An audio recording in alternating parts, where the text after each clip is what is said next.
and welcome. Tuesday edition, another gray, cloudy day edition of the Bill Michaels Show. Welcome in. Good to have you on board today. I'm Bill Michaels, Ben Kenny in the studio. You want to get a hold of the program? Easy enough. All you got to do is call us 877-867-1670, 877-867-1670. You can find us on Twitter at Bill_Michaels, at Bill_Michaels. You can find Ben Kenny at Ben Z Kenny. Over on Twitter as well, Facebook fan page, which continues to just kind of blow up, which is awesome. I mean, it's great to gain so many people every day. But thanks so much for paying attention to us. You can find us at facebook.com/The Bill Michaels Show.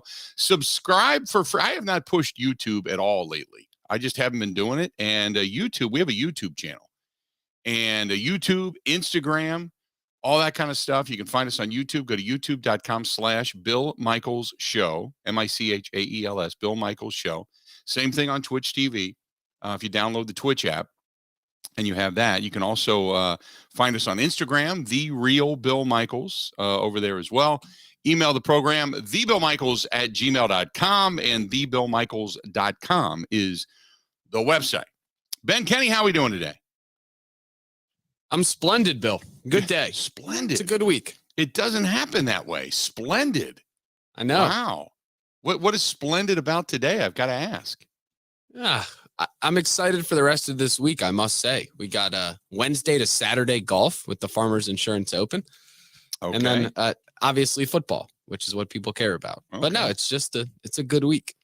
It is a good week. It's a week where I had to stop myself today. I had a good morning. I overslept today, though, which is weird.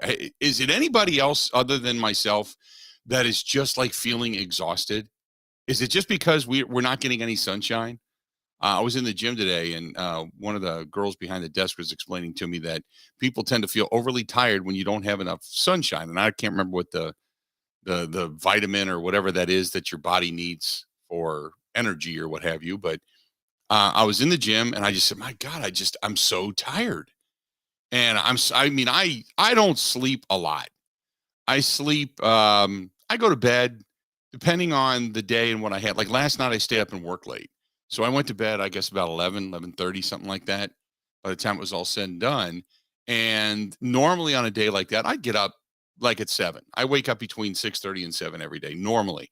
Today, I was like popping out of bed, like wide awake, but like, holy crap, I overslept right through my alarm. My alarm's always set for 7:15 at the latest. And I slept through the alarm. I woke up, it was after 8. I'm like, wow, I got to get my day going. And I was running around now. I'm energized now, but is it just me or is everybody else just dragging because of because of the weather or what? How are you doing, Ben? No change? I think a bit burnt out from, weeks and weeks of football season. Maybe that's what it is. Maybe I'm just, Kristen said, well, maybe we're just kind of, gathering our energy because we know we got coming up in a couple of weeks. We know we're going to be on the go. Because people always ask about Super Bowl and Super Bowl week. Super Bowl week is, and I know it looks great. It does, because we take a lot of pictures and a lot of cool stuff. It looks great, but it is the hardest working trip of the season. And people always go, oh, cry me a river. And the reason why usually is because, one, you're in a further west time zone. Very rarely do we get it on the East Coast. Now, next year it's in Vegas, so it'll be the same time zone as it is this year. Then the year after is in New Orleans, so we finally get on the Central time zone. But the parties and stuff and the events you got to go to, like opening night is Monday night, and that'll go till 10 or 11 o'clock at night, their time, which is, midnight, 1 a.m. our time. So by the time we get back home, get to bed, and then get up, because you got to get up. Remember, we go on the air out there at 8 a.m., whereas we go on the air here at 10 a.m. So that means you got to be on the road at 5 a.m., which means you got to get up at 4 a.m. So you get about 3-4 hours of sleep a night. So that's the reason the trip like when we're on the West Coast, the year we stayed we were in San Francisco, and housing in San Francisco is like stupid crazy. So I just said, you know what, we're gonna commute, and I don't mind driving. I don't, if we can get something a little bit cheaper. And we got a beautiful bungalow in Sonoma, California, up in wine country, and that's where we stayed. But it was probably a good 50-55 minutes commute in every morning. Now, the cool thing is we were coming across the Golden Gate Bridge when nobody was on it but us. I mean, it was very light traffic heading across the Golden Gate every morning, but we were leaving Sonoma, California at 4:30 in the morning every day. And you got to stay on Wisconsin time. So you can't change. So maybe that's what we're trying to do is save up some of that energy or what have you, or just trying to sleep a little bit more because we got Super Bowl coming up. But it's a great trip. So look forward to it. And I've digressed far enough. Anyway, that being said, I woke up this morning and I got up, I started running around and I did what I normally do. I went down to the gym. I went over to the gym and I did some work out there. And then I came home and I thought, I'm going to jump on the bike for a little bit. And I always flip on the TVs down in the gym. And I got the NFL Network on one side, I got ESPN on the other, and I'm flipping back and forth. And here it goes, is today, there was nothing said yesterday by the Packers, by Aaron Rodgers, nothing, right, Ben? Was there anything that I missed? There was nothing. There Correct. was nothing. There was nothing. Nobody said a word. Rodgers hasn't said anything. And suddenly it's breaking news. Like, what's the breaking news? Did I miss something? Breaking news. A way that Rodgers' contract could be worked out with other teams. And obviously the hype on ESPN is always Mike Greenberg, please come to the New York Jets. So, I mean, that's he's pimping that like crazy. But I'm watching this and there's a breakdown of salary cap ramifications and there's a breakdown of trade and value and whether or not he would have to commit to at least 2 more years before they would trade anything as far as 2 or 3 ones. And I'm like, what? Wait, did I miss, is there a trade in the works that I didn't hear about? Is this something that somebody's leaking out? And it's all speculation. But that's it. Other than Tom Brady dropping F-bombs on Jim Gray. Now, Jim Gray's his guy. Handpicked. I mean, like sucking at the teat of knowledge and fame is Jim Gray to Tom Brady. I mean, that's his guy. And on their little podcast, which is, I shouldn't say little, it's huge. But on the Tom Brady podcast, he dropped, it was funny because I was reading the Tom Brady dropping F-bomb filled answer about NFL future. And I'm thinking, wow, I got to hear this. So I go to it and I listen and he drops 2 F-bombs. And if I effing knew what I was going to do, I would have effing done it. Okay. Ben, you and I say that to each other on a daily basis. I mean, I'm waiting for some rant, some expletive-filled, anger-filled, Jim Gray, how dare you ask me this? I'm irritated by the question, on and on rant. And it's like, if we don't sensationalize stuff, there's nothing to talk about. And I hate to say that because we're in this business. This is what we do. But damn, sometimes I got to call it like I see it. It's like between Dak Prescott, Aaron Rodgers, Tom Brady dropping F-bombs, Jerry Jones needing to fire Mike McCarthy. There's no other news. There's nothing more to talk about, which is like fascinating to me. Because there's a lot of things to talk about. First of all, the number one issue going into this weekend, I think, is going to be Patrick Mahomes and the ankle. That's the number one thing. Is he going to be able to play? The inexplicable defense that was not played in the second half of that game against Patrick Mahomes by Doug Peterson and crew, where they didn't really put a lot of pressure and didn't really blitz him too much. And I'm thinking, why didn't they put enough pressure on him now that I went back and kind of watched parts of that game? Somebody had mentioned it on the NFL Network. They said they couldn't believe that they didn't pressure him more. And I thought, nah, that's not true. So I go back and I've got NFL Rewind. So I went back and watched the second half and flipped through it.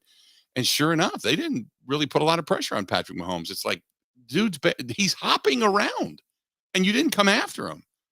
And I mean, I guess it's gamesmanship. Okay. But you're fighting for your playoff life. And beat the hell out of the guy. He's out there. He knows what's coming. I couldn't figure that out. So that was baffling to me, but that's going to be one of the biggest stories going into this week. And then obviously the second biggest story is Brock Purdy. Is he going to be able to get yet another win on the road at the Link? And Jalen Hurts is just balling out. Did you hear the update on Jalen Hurts, Ben, by the way?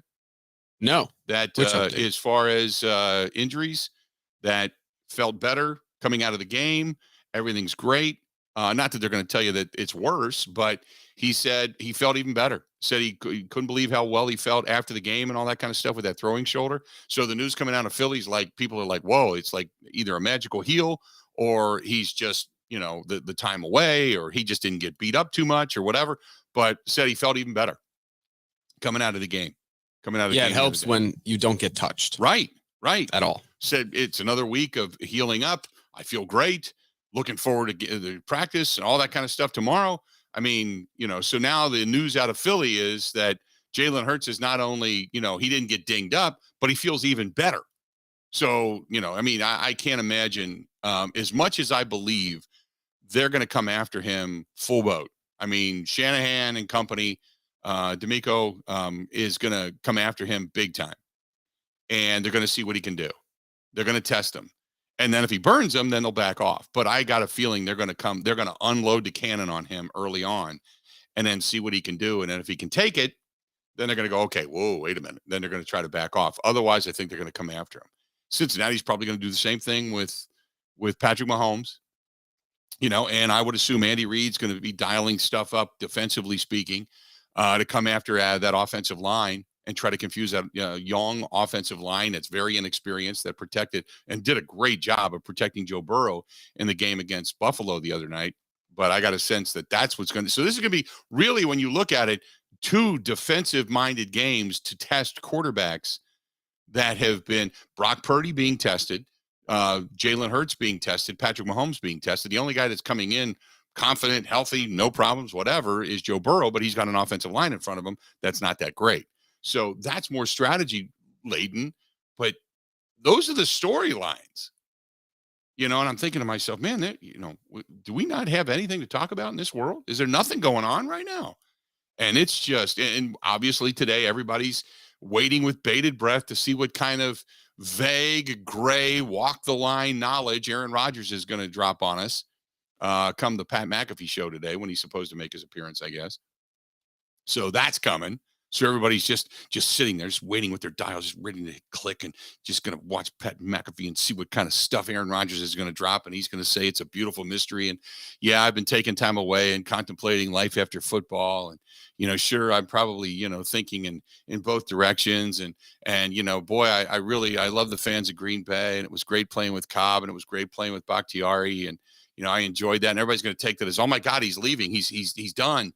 And then he's going to say, yeah, I could probably, still get it done with another team if I had to. It'd take me a little bit of a learning curve, but yeah, I could still win, and I can still win in good situations. And I really love the people of Green Bay though. And so nobody's going to know. By the end of the day, everybody's going to decipher every freaking word he says, which at this point in time, I think just a lot of fans just want to run outside and whatever appendage is hanging out of their pants or their shirts or out of the hood, just going to door. That's painful over and over again. So that's going to happen. So that's the kind of day it is. So it's a whole lot of a great big ball of crap about nothing. That's what we got today. That's what it is. Because I'm thinking to myself, what did I miss when I went to bed last night? And absolutely, I didn't miss a damn thing. I went to bed feeling pretty good last night. So that's, by the way, Bill. Yes, it's vitamin D. Is it vitamin D? Okay. Well, I need a dose of that. I need something. I need to set that record straight. Okay, I need some vitamin D then. I have no idea what it is, but I need something to get me going because I've been just dragging ass. But so that's where we're at. Bucks back, by the way, back at full strength last night. Nobody played defense, but the Bucks blew out the Pistons last evening. So that was good news. Disappointing. Northwestern comes back from COVID, and you figure when everybody comes back from COVID, if anybody's had COVID, you know what I'm talking about, where you just, speaking of dragging ass, you're just dragging. And the Badgers got knocked off last night in a tough one. The Marquette sitting at 15th, which is nice for the state. So kudos to, we got to get Shock on the program. We got to get Shock on the pro. We got to get Guard on the program, Shock on the program. And don't look now, but UWM actually has basketball back. And they're playing pretty well. And the head coach is a good dude, man. I hear a lot of good things about him from a lot of people that over there that I really, really kind of trust. So UWM basketball's back. not that anybody was noticing, but UWM basketball's back. So we got basketball to talk about. So a lot of good stuff going on in our own backyard. I like it. But I just had to say, when I woke up this morning, I woke up and I couldn't even see. My eyes were like all caked over, and I was just rubbing. I'm like, wow, how did I sleep so long and hard? And it was just, and I fell asleep with the TV on. I woke up this morning and Andy Griffith was on, and I'm like rubbing my eyes. I'm like, what the hell? I'm like in time warp. I'm like, what? And then I flipped over and like, can you believe what's going on with Aaron Rodgers? And I'm like, oh my God, what did I miss? Oh crap, That was my morning. And then it turns out, Bill, you're all right. You're okay, dude. Nothing. You didn't miss anything. You didn't have any alerts come across in your phone. You're all good. All good. 877-867-1670. Something else that's good. Coming up tomorrow night, we're going to be live from the New Berlin Ale House, 6 to 8. It is the second to last Bill Michaels Huddle this year, brought to you by our friends at Bud Light, the official beer sponsor of the Bill Michaels Sports Talk Network. We're going to be tomorrow night at the New Berlin Ale House on Cleveland and Moreland Road in New Berlin. So stop on by, say hi. They're going to have some Bud Light specials and giveaways tomorrow night. Don't forget the broadcast on Friday. Looking forward to that as well. And if you want to do some lunch with us, come on out. They're going to have lunch specials, Bud Light specials, whiskey specials. And right then, right there, we are giving away a 55-inch big screen TV. So you have it in your home. You can walk away with it. It's right there on site. Walk away with it in your home right then and there, so you can watch the NFC and the AFC championship games and have it in your home in time for Super Bowl. I know I'm not supposed to say that, but I did it. So there, go after me. Get me. Come on, bring it. So don't forget, it's all brought to you by our friends at Bud Light. But we're going to be at the Distillery in Grafton on Friday, and a special guest is going to join us in the noon hour. I'm excited about this. I'm fired up. I think Mike Clemens is going to join us on site too. Mike had the times mixed up, but that's okay. Mike's good for that. Mike will still show up. So we'll have Mike Clemens on site too.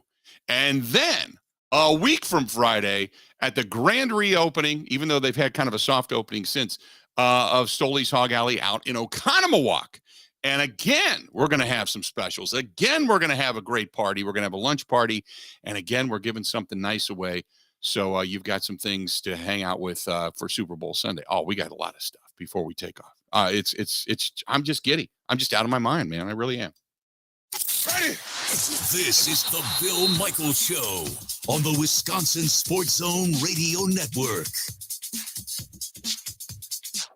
This January, hit the road to riches at Potawatomi Casino Hotel. Play each day for thousands in free play and entries into the big $200,000 grand finale.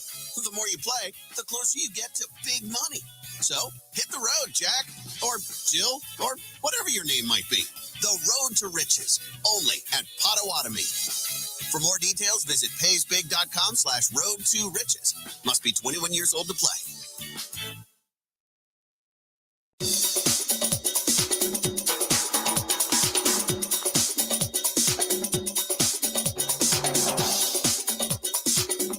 Bill Michaels will resume in 3 minutes.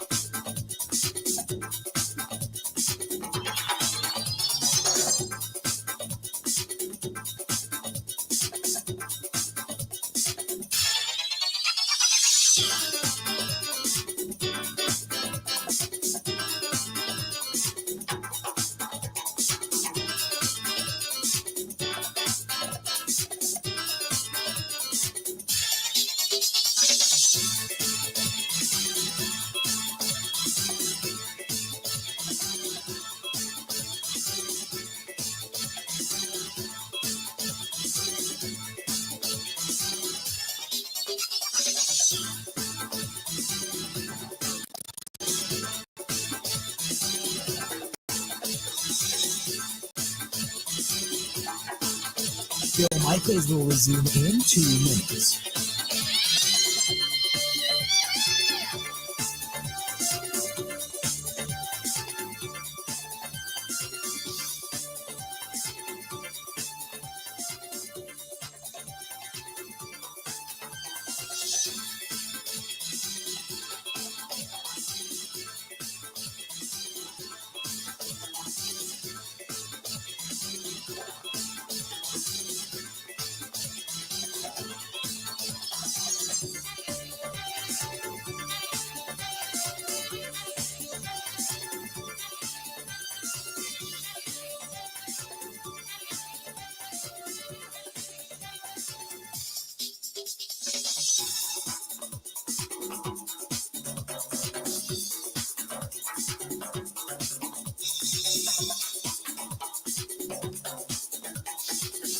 Bill Michaels will resume in 1 minute.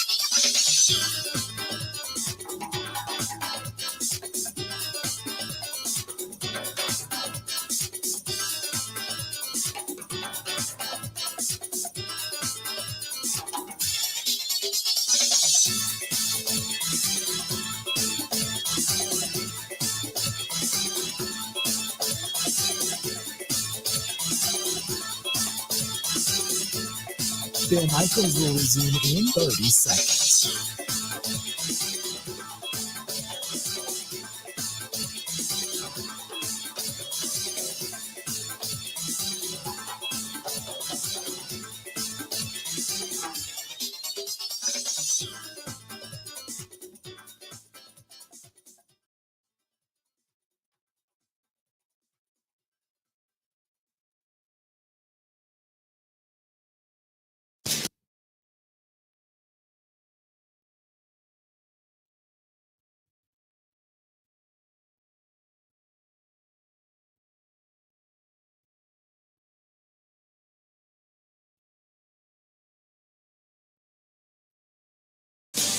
Welcome back to the program. Good to have you, my friend Dwayne. Dwayne's covered all. I was sharing some memes with him last night, late at night. Some stuff that was completely inappropriate and but made me laugh my ass off. But he's in good spirits, and they just got some big contract. I don't remember all the details, but he was saying thanks. They just got a big contract in for doing canvas and upholstery work for some businesses. So good for them. Good for Dwayne. Dwayne, D-U-A-N-E-S. Dwayne's Cover It All. Based in Wausau, but does stuff for people all over in the state, outside of the state. He is absolutely positively freaking the best. Check him out on Facebook or go to Dwayne's, D-U-A-N-E-S, Dwayne'sCoverItAll.com. Started the business just doing boat covers and upholstery, and that was it. And now it's canvas awnings and it's office furniture and it's gym equipment. And I mean, just about anything you can imagine that needs to be recovered, reupholstered, redone in any way, shape, or form. He the man. 715-870-2119. 715-870-2119. That is Dwayne's CoverItAll.com up in Wausau. So thanks to him for being a part of the program and longtime sponsor of our Super Bowl broadcast. And this year will be yet again on site out in Arizona in a few weeks. 870. Oh, you're going to play the breaking news sound? On a day that is slow with news, this was just announced. The refereeing crew for the Super Bowl. That's the big breaking news today. I don't care. Right? Carl Schiefers is going to be the referee. Roy Ellison, the umpire. The down judge, Rod Phillips. The line judge, Jeff Bergman. The field judge, John Jenkins. The side judge, Eugene Hall. The back judge, Dino Paganelli. And the replay official up in the booth, Mark Butterworth. No relation to Mrs. There you go. That's your officiating crew. Breaking news from the NFL. How about that? Right? People are bringing up, and I know Peter Bukowski addressed this, that the Peter King wrote a piece which I guess stirred the pot a little bit. He said Adam Schefter reported Saturday with very little couching about the 39-year-old Aaron Rodgers' future. It's a real possibility. Aaron Rodgers is going to be traded in the offseason. Okay. Schefter often puts governors or conditions on his reports, but not so much here about the Packers starter for the past 15 seasons. Make no mistake, both sides are fully aware that a trade is a very real scenario this offseason for Aaron Rodgers, Schefter said. Now, the possibilities are, as he put it, delicious. Rodgers to the Jets may be re-teaming with ex-Packer aide Nathaniel Hackett, who was interviewed for the New York offensive coordinator position, or Rodgers to the Patriots, which seems very Bill Belichickian, or perhaps to give Mac Jones 2 learning seasons in the shadows, or Rodgers to Vegas if Tom Brady doesn't beat him there, or Rodgers to Seattle, which is 7th in cap room, whatever. So how is it possible? Consider Rodgers' cap number the next couple of seasons, $48.3 million combined. That's certainly manageable. As for the cap compensation due to Green Bay, my guess is the Pack would want at least 2 first-round picks. The Woody Johnson Jets, desperate for a star quarterback almost since Broadway Joe, would happily pay that, I'd guess, but would Rodgers accept a deal to the Jets? We shall see. People seem to think that he's worth 2 first-rounders. Well, Bill, the problem is people picked up that guess and used it as a report. Right. Like some big people said, oh, Peter King reports that the Packers are seeking 2 firsts. Yeah. Which is how it all went out of control. And again, the spin machine of idiocy got going, which is kind of, for lack of a better term, it's kind of irritating at this point. I feel, you know what I could have done today? I could have woken up and rubbed my eyes. As I had mentioned, my eyes were all goopy. And I could have woke up, rubbed my eyes, and looked around my bedroom and went, oh my God. And if I was back in my old house and with the same story, with just change the names, it could have been Brett Favre all over again. I could have had like this deja vu thing. That could be what I was going through. This is the exact same thing. This is just really kind of bizarre. You know, that Rodgers didn't want to be this guy, didn't want to do it this way, didn't want to have this kind of controversy around him. I stood with him at his locker.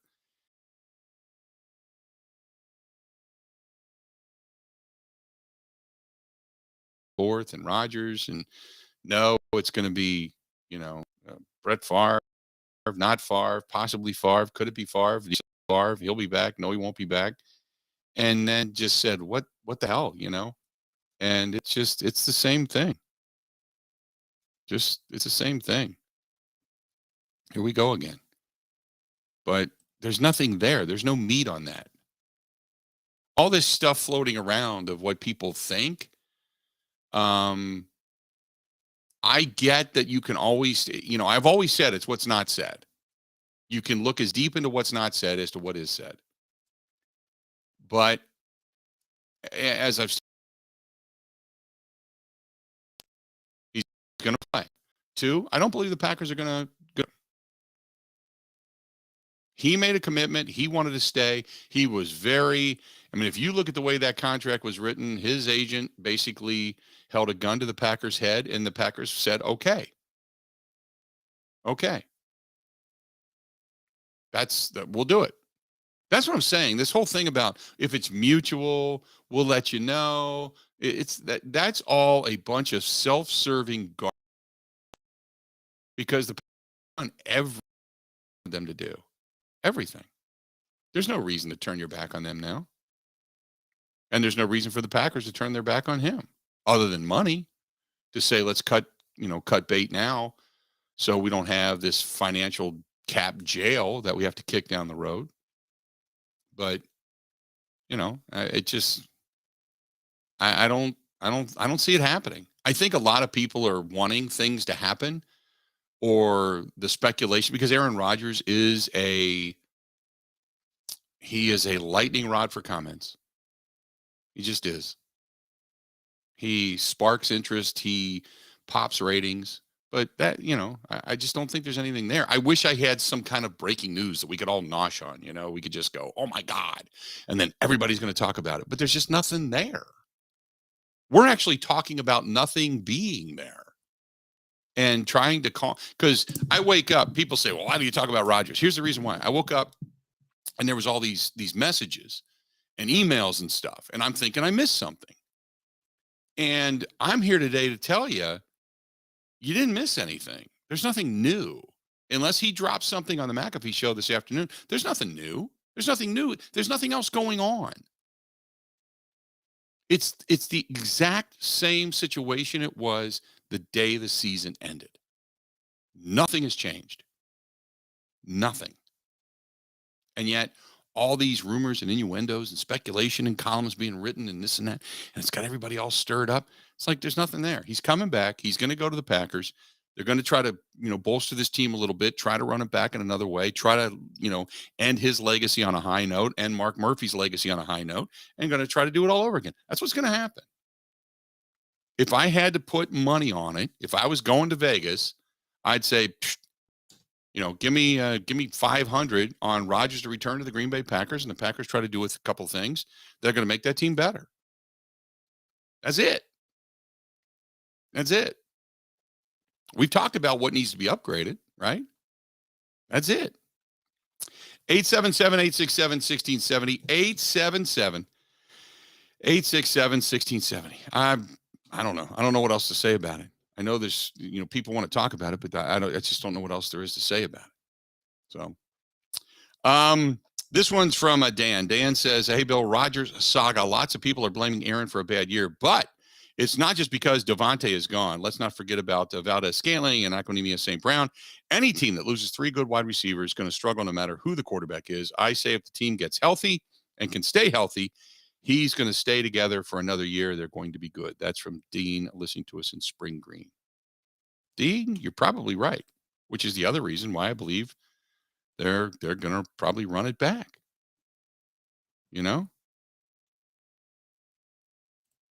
That's just what it is. Tom, listening to us up in Door County, said, I know you think the Packers should keep Rodgers. I'm on the other side, and I think I'm with the majority here. Why not run a poll to see if they should keep him or trade him? Take the money out of it. If they decide to trade him, they will make it work. I'm a fan since the Ice Bowl. Been through the lean years. I'm 70 and okay with starting over. Let's find out what the majority of fans want. And yes, I know Goody could care less.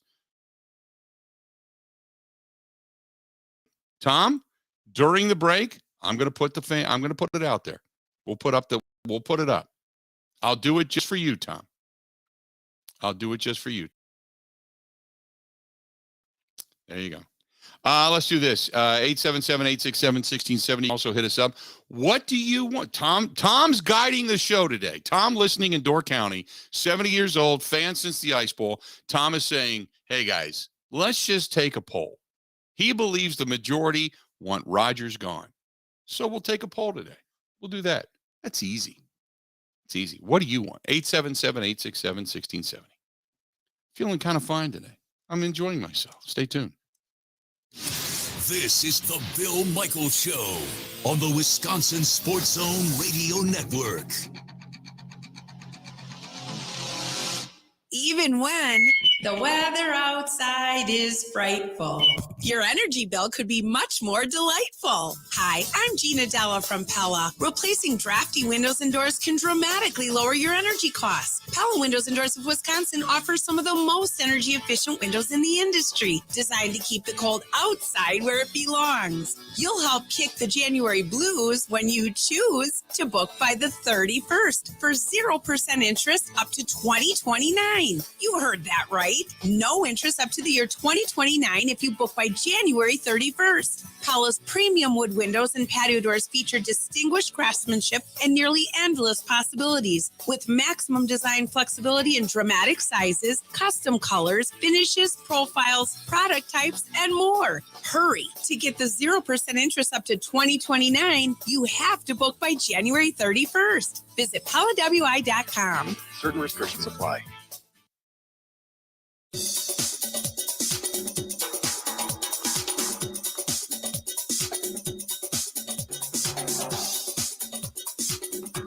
Bill Michaels will resume in 5 minutes.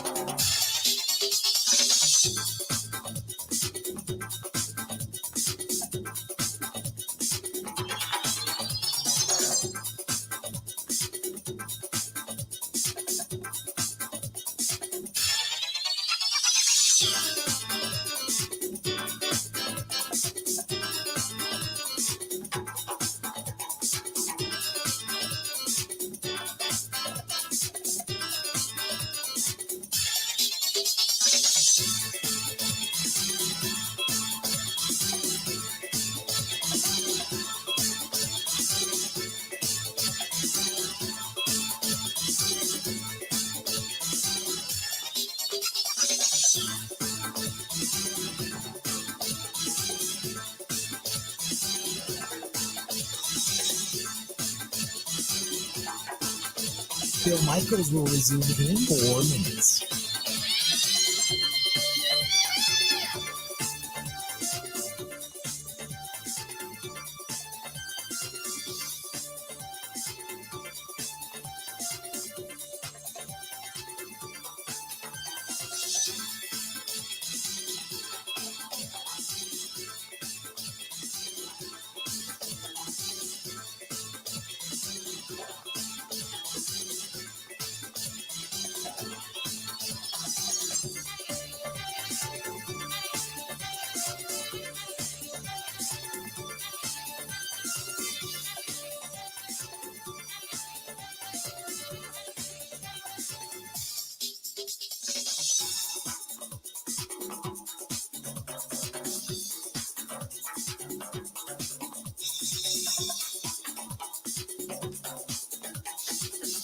Bill Michaels will resume in 3 minutes.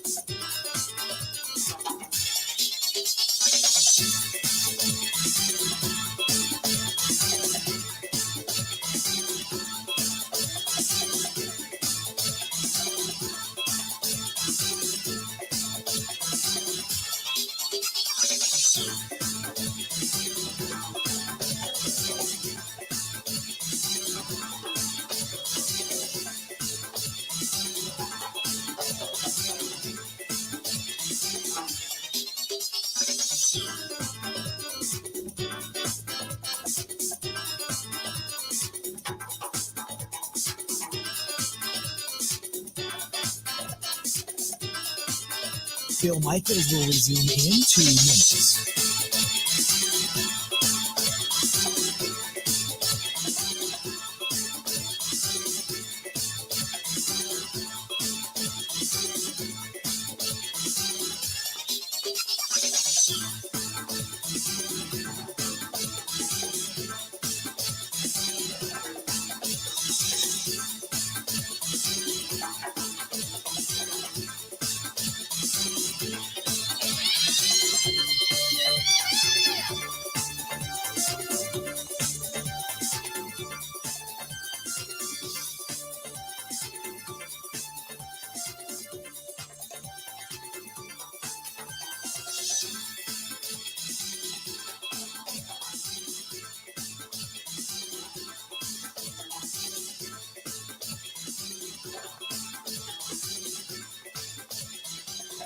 Bill Michaels will resume in 1 minute.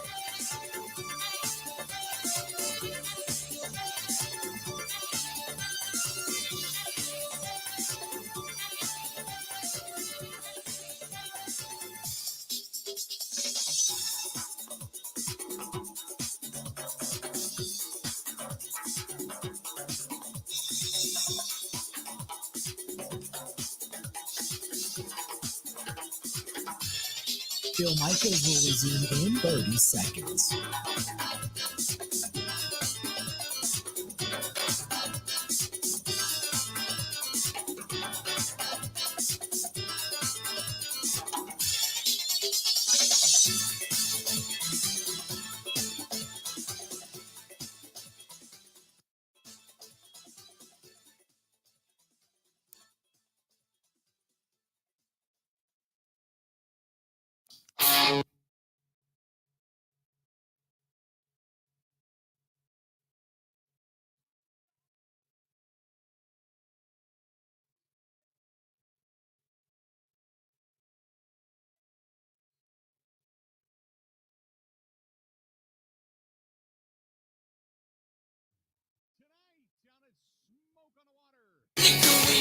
I don't know, Conchie Lake, they have bingo tonight.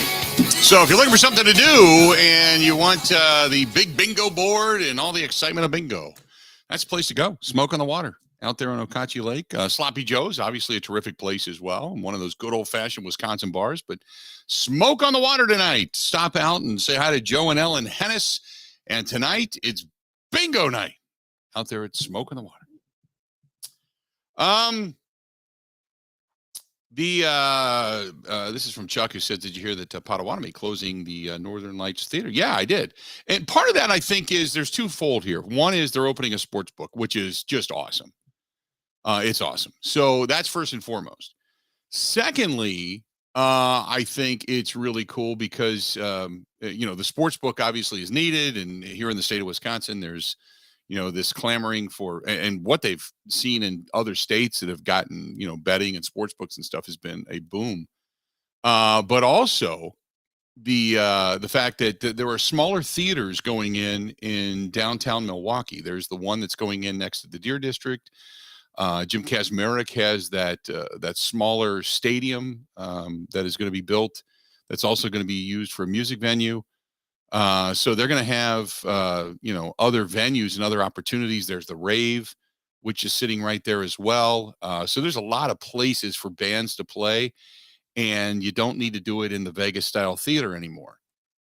So in those shows cost a lot to put on, and you don't really get your money back on those. Now, the best part about it is that you get people that come into your casino, and then maybe they stay and they do the stay and play, and you make your money back that way. But it's just not as cost effective anymore. So Potawatomi is, and they want to, there's only so many places they can expand, and so they're going to take out the theater and put in the sports book, and hopefully they put in a studio for the Bill Michaels show. I'd love to do it there. Hell yeah, yeah. Love to be able to do it. So anyway, the online poll, it's up, it's running. And it's over on Twitter. If you follow me on Twitter, you can do so at Bill_Michaels. Since you asked for it, Packers fans, it's simple. Do you want to see the team keep Rodgers or trade Rodgers? I said, my opinion. Now give me yours. Keep Rodgers 25.7% right now. Trade Rodgers 74.3% with 101 votes in, which is a little bit surprising. I thought it'd be closer than that, but we'll see. We'll see. We got 24 hours from now to do it. So keep the votes coming. 877-867-1670, 877-867-1670. You can hit us up, but don't forget, over on Twitter, you can follow me at Bill_Michaels. At Bill_Michaels. Find us there. Oh, geez.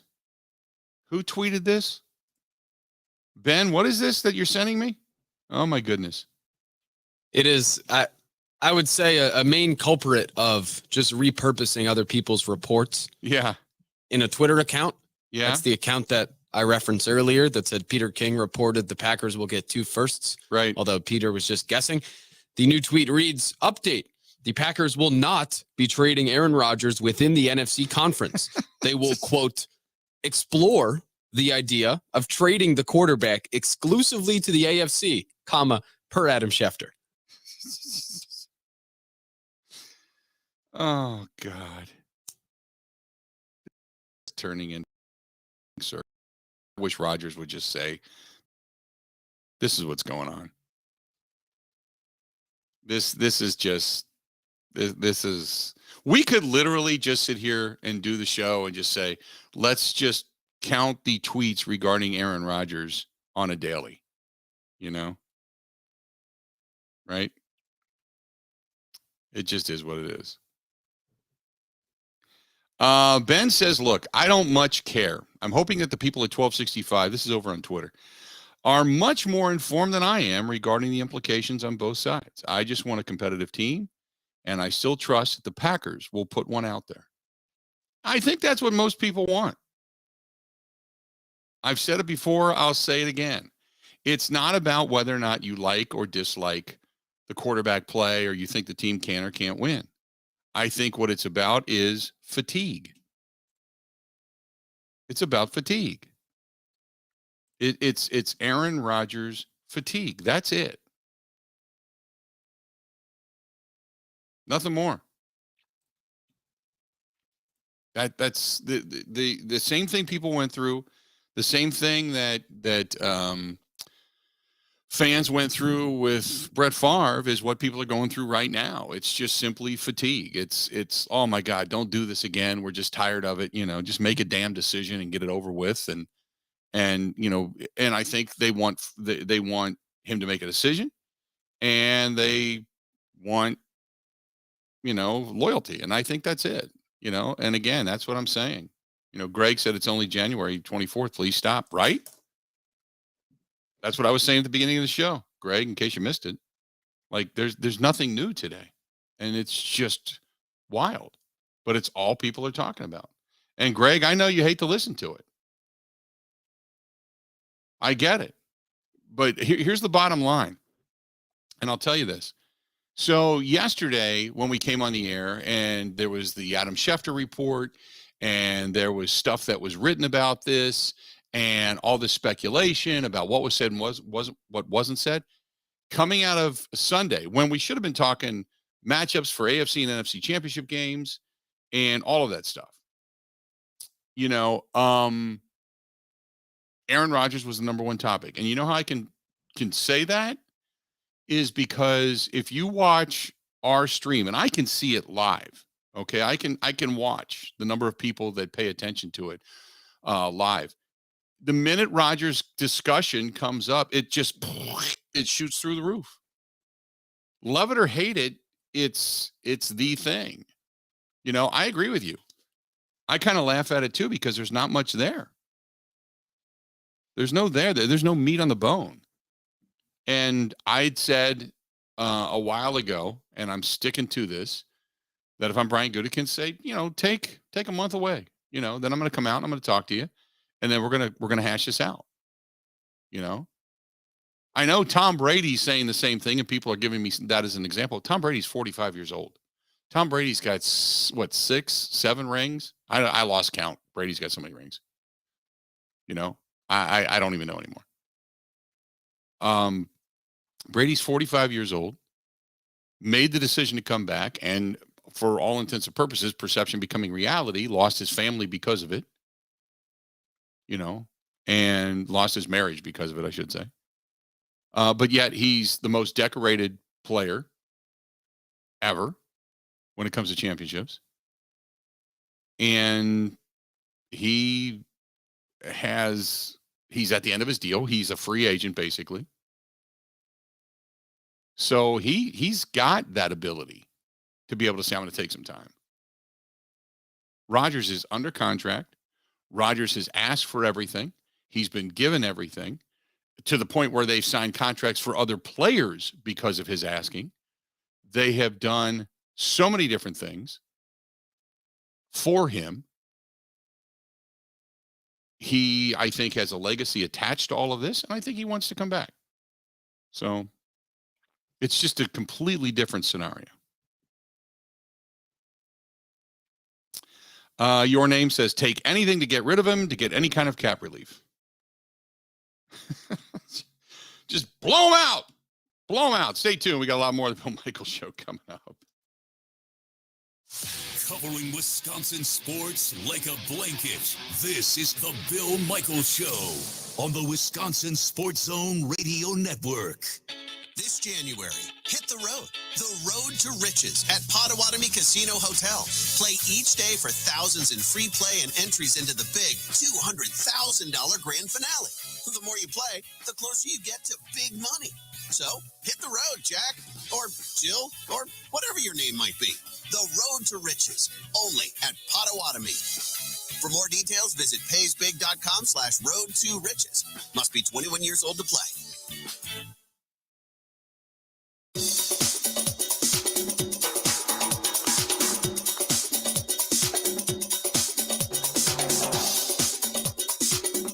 Bill Michaels will resume in 3 minutes.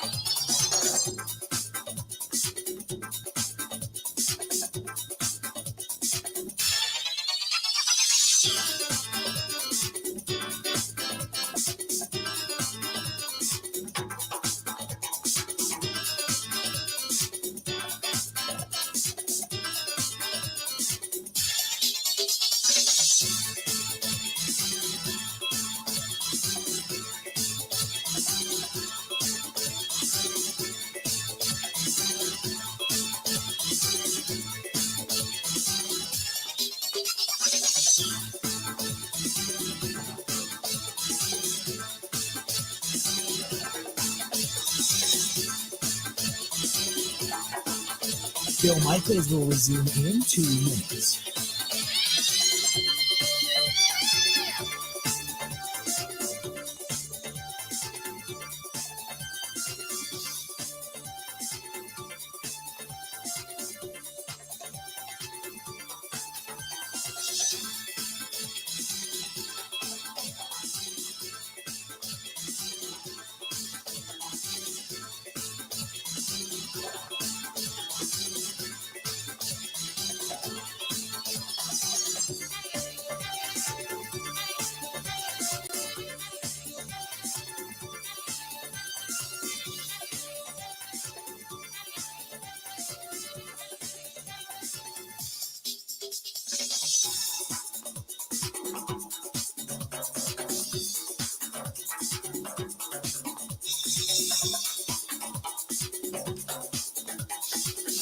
Bill Michaels will resume in 1 minute.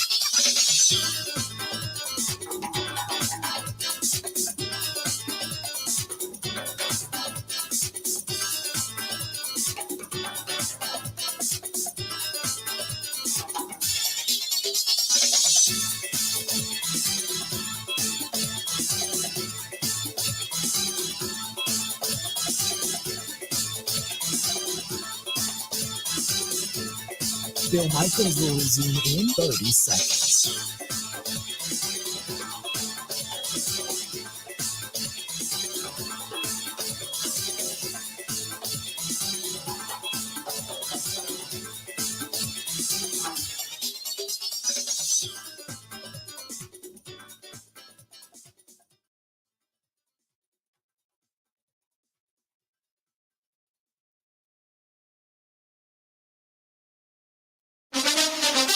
Now, here's Mike Clemens. NFL teams preparing for the conference championship games. The Eagles will host the 49ers, kick off at 2 p.m. Sunday from Philadelphia, followed by the Kansas City Chiefs and the Bengals at Arrowhead Stadium. Chiefs quarterback Patrick Mahomes, on dealing with a high ankle sprain, suffered in the first half of their win over the Jaguars. Doctors telling Mahomes in the blue injury tent he needed to be x-rayed. I told him I would do it at halftime. For a while, I thought I could play through it, and then he said, "I'm not putting you back in, so you might as well go get the X-ray. And then if it's negative or whatever, I'll put you back in." So I ran back there, got the X-ray, and was able to finish the game. Backup Chad Henne took over for 13 plays, leading Kansas City on a 98-yard drive and a touchdown. It's obviously all our weapons that we have, and staying prepared each and every moment.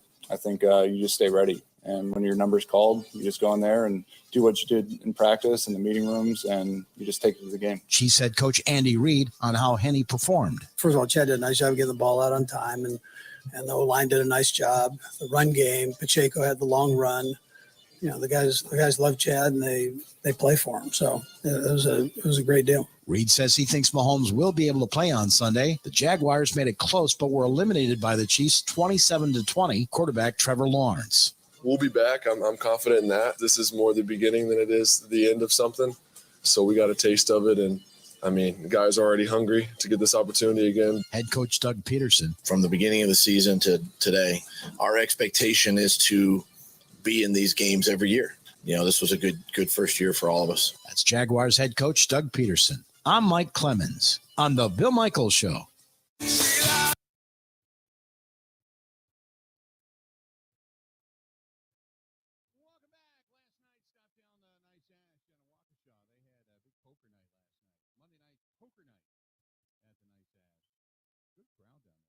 Well, theniceash.com, 323 West Main Street. Whether it's poker, some of the events, catching a game down there, or entertainment on the weekends, Thursday, Friday, Saturday, they have always a good time. Whether it's good cigars, good whiskeys, good beverages, just a good time to sit down and hang out with the friends. That's The Nice Ash, downtown Waukesha in 323 West Main Street in Waukesha. The poll question. Keep Rodgers, trade Rodgers. You know my opinion. I'm keeping Rodgers. Okay, so just so we're clear on that. I'm keeping him. I'm running it back. I'm seeing what I can get in here because you'd rather be able to you'd rather have him on your roster and be paying him rather than paying him and not having on your roster. That's get the next year or two out of him, and then everything just moves on. So I'm under the keep Rodgers mode, but 73.5% all have a little regression in the trade Rodgers and a little more progression in the keep Rodgers, you can follow me over on Twitter and chime in at Bill_Michaels. I'm Michaels at Bill_Michaels. And you can find the poll question and chime in on it. But 215 votes cast so far. I mean, they're pouring in at this point. And 23 hours left for that poll question. And we'll let you know tomorrow morning what everybody says. So there you go.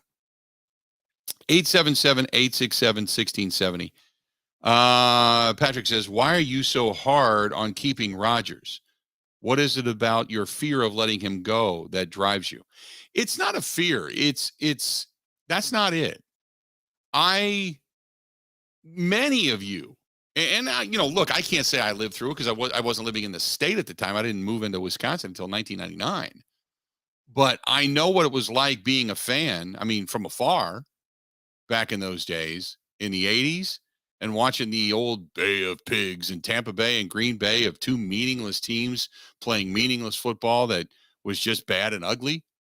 I know what it was like in the late 70s, growing up as a kid when my mom and dad were huge Bart Starr fans and Bart was no more and they loved the Packers, but the Packers stunk. And I don't think people remember that.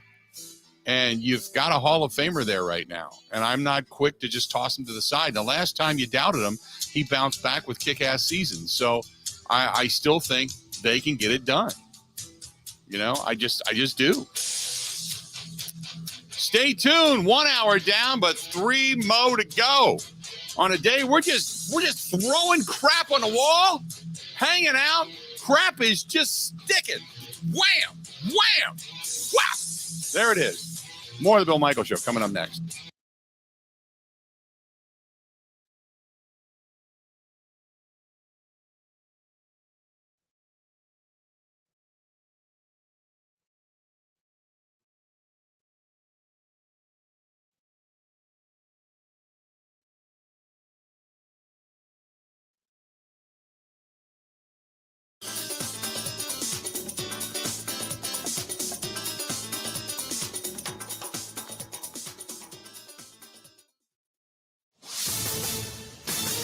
This is a Wisconsin Sports Zone update. Last night in Evanston, the Wisconsin Badgers would fall to the Northwestern Wildcats 66-63. A late cold spell from the field and a bad night shooting from the free throw line would see the Badgers lose for the 4th time in their last 5 games. The offense wasn't great much of the night, shooting just 38.6 from the field, but the lack of execution finishing down the stretch really stood out as the Badgers made just one of their final 10 shots. Bucky also at 9 for 16 from the free throw line. That's 56.3%. Here's more from head coach Greg Gard. We drove the ball better in the second half than we did in the first half. I thought we way over dribbled the first half. Really bad offense. Second half, I thought we were more efficient with the dribble. So you got to knock down the open shots that your offense gets you, and then you got to make free throws. Up next for the Badgers, they'll take on Maryland on Wednesday. To the NBA, Milwaukee got 2 of its stars back last night as Kumbo 5 games. And Chris Middleton, who did not play since the middle of December, got 15 minutes, scored 8 points in the Bucks' 150-130 win over the Detroit Pistons. The Deer will now head back home to face Denver on Wednesday night.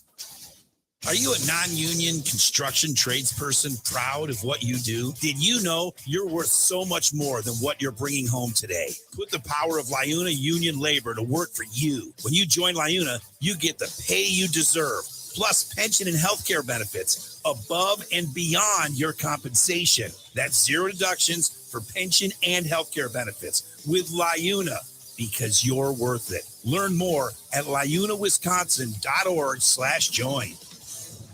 It was reported by ESPN that a trade is very much a possibility for Aaron Rodgers and the Green Bay Packers this offseason. Now, Rodgers hasn't decided whether he wants to play another year, a decision that should be coming in the next few weeks or so. And if he does decide to play, will that be in Green Bay or elsewhere? For the Wisconsin Sports Zone Network, I'm Ebo.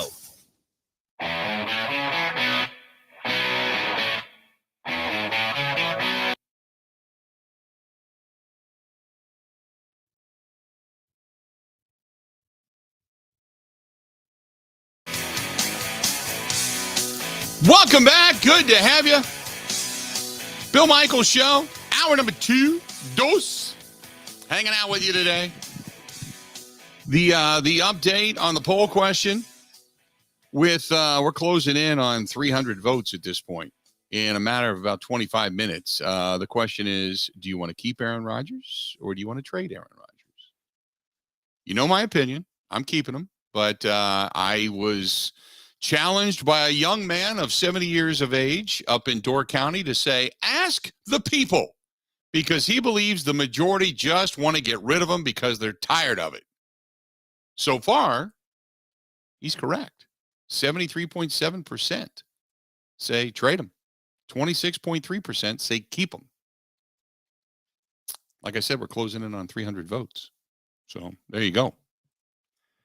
I still believe, as I've stated over and over again, he's going to be a Packer.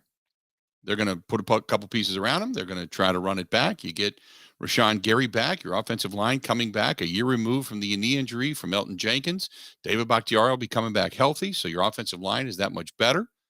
You may, lose a couple of guys along the way. Hopefully you get to upgrade the tight end position, add another wide receiver, and then add depth on the defensive front. And if you can run it back, you should be pretty good to go. I just believe there can be different results. A healthy Rodgers, non-broken thumb, recommitted in the offseason. I'm all in, man. I'm all in. Because at this point, it's just like, Aaron, there you go. Legacy, man. Go get it. Go get it. See what happens. So there you have it. That's just me. I know all the numbers. I know all the. I've broken it down. I understand all of that, the cap hits, and I've gotten it explained to me a bunch of times from people who are capologists. So we talked about it with Andrew Brandt, who understands the contract, even though it's very complicated. I don't think the average person I don't get it, so I don't think the average person necessarily fully gets it, but there was a great breakdown in CBS from an agent who understands the contract. So it's $40.3 million if you trade them away after June 1st, of which then you can divide that money up over a couple of years. And that's it. There you go. So I get it all. I understand all the ramifications. So you don't have to keep sending me all the information on it. I get it. But now the question is, what would you do? That's it. That's it. 877-867-1670, 877-867-1670. Jay Quall says, I hate when people say I remember the 80s because all I can remember is the last 3 seasons ending in choke jobs at Lambeau. Okay, Jay Qualls, which is fine with you. That's fine. I remember teams that didn't even have winning records consistently. I remember bad defense. I remember Lynn Dickey getting the hell beat out of him. I remember all of that. If that's all you remember, then you've been pretty blessed, dude. So in other words, you remember a choke job at an NFC championship game. You remember a choke job coming in as the number 1 overall seed. And then you remember a season of mayhem in which they failed to beat the Lions at the end of the season. That's what your remembrance is. Now think about a team that was out of it by November. A team that was fighting for possibly a playoff spot, but they couldn't even get to 8 wins on a consistent basis. A team that had so many holes, so many misses in drafts. So if that's all you believe, by the way, people saying, what do you think about him going to San Francisco? They need a quarterback. Nope. Then there's no, let me stop there. They're not trading him into the NFC. Even if the trade does become imminent, Rodgers he does not have a no trade clause, and there's no way they're going to put him in the NFC. None. Unless somebody falls on their head and says, hey, we'll give you 4 ones. Otherwise it's not happening. There's no way I would do that. Ain't happening. So take that out of the equation. He's not going back to San Fran. And there's no way Shanahan is going to call up Matt LaFleur and say, hey, I'm taking your guy. Saleh, maybe. If that becomes the best, because they do have some draft capital and they do have money and space and such. But no. In New York. But no. Other than that, no. Stop. Not happening. 877-867-1670, 877-867-1670. If you want to hit us up, do it. Again, you can find me on Twitter at Bill_Michaels, at Bill_Michaels. Give us a shout. Look at Pat McAfee. He just sent out a tweet that says, "Hello, beautiful people." And in capital letters, it is Aaron Rodgers Tuesday. I think Pat McAfee's got a hell of a show. I think he does some really good work, and I think it's fun to listen to. But, Ben, you tell me, if Pat McAfee didn't have Aaron Rodgers on the weekly, how big would his show be? Would it still be huge? I think it still would be huge, but would it be as big? As big? No. The numbers are ridiculous. And Yeah. he's quoted everywhere. Like, that's the one place Rodgers speaks. Right. I will say, though, he does tweet that out, I think, every day with a different sentence. Okay. He has like an overreaction Monday or. Okay. I see the tweets. I know what you're talking about, but it's not just today that he's done that. No. I agree with that. Although but it feeds into it. Yeah, obviously. it feeds into the Aaron Rodgers thing's always huge. But I get it. He's built up. Kudos to him, man, because he took something that was just a goofy idea for the Hawks Nest podcast and such that he was doing with AJ Hawk, and then they flipped it and it became the Pat McAfee show. And AJ's like, no, I don't want to do all that. I'll just be a part of it. And he kind of flipped it over to him. And kudos to them, man, because they have blown that thing up, which is absolutely fantastic to see a dream like that come to fruition. But yeah, the big fish in the pond has been getting Aaron Rodgers on weekly, without a doubt. Sam says, have you always been a Packers fan, or did you grow up rooting for the Bengals? No, I both, actually. My and I've explained this before. My mom and dad, my dad was a football fan. Now, the Packers and the Bears were hugely dominant, okay? My dad grew up in Indiana. My mom grew up in Cincinnati. My dad was not a Bears fan, okay? Not at all. My dad always thought that Bart Starr was he loved Lombardi, and my dad always thought Bart Starr was a really classy guy. So whenever the Packers were on, remember, this is not like, going back into the 70s and the 80s, we didn't have cable, so if you got a nationally televised Packers game, it was somewhat rare because the Packers were not good then. Remember, you would get the rivalry games. You would get the Packers and Bears. You would get Packers and Tampa Bay back in the old division, but you would not get Packers games on the regular. But when they were on, oh my God, it was must-see TV in my house. So, and I don't know, I'd have to go down and find it, I guess. I think I still have some pictures. But in my bedroom, I had a miniature, the old where it had the word Bengals on it. I had the old Bengals helmet, and then I had a Packers helmet. My dad bought me a Packers helmet, and I had a Colts helmet because I was, always taught about how great Johnny Unitas was too. So I had a Colts helmet. And so when we played in the street, I would wear one of the three that day, depending on who, I wanted to be, so to speak. But no, I always grew up Packers. And my mom, and I hate to bore you with this, but my mom was, you talk about a hardcore Catholic. My mom was 5:30 in the morning, church, 4 or 5 days a week, Sunday mass. There's no swearing in the house. None of that. None of the Lord's name in vain. The commandments. You say your prayers at night, say your prayers before dinner. That was my mom. My mom was an Irish Catholic. I mean, hardcore Irish Catholic. So when I really started following sports, and my dad always followed sports.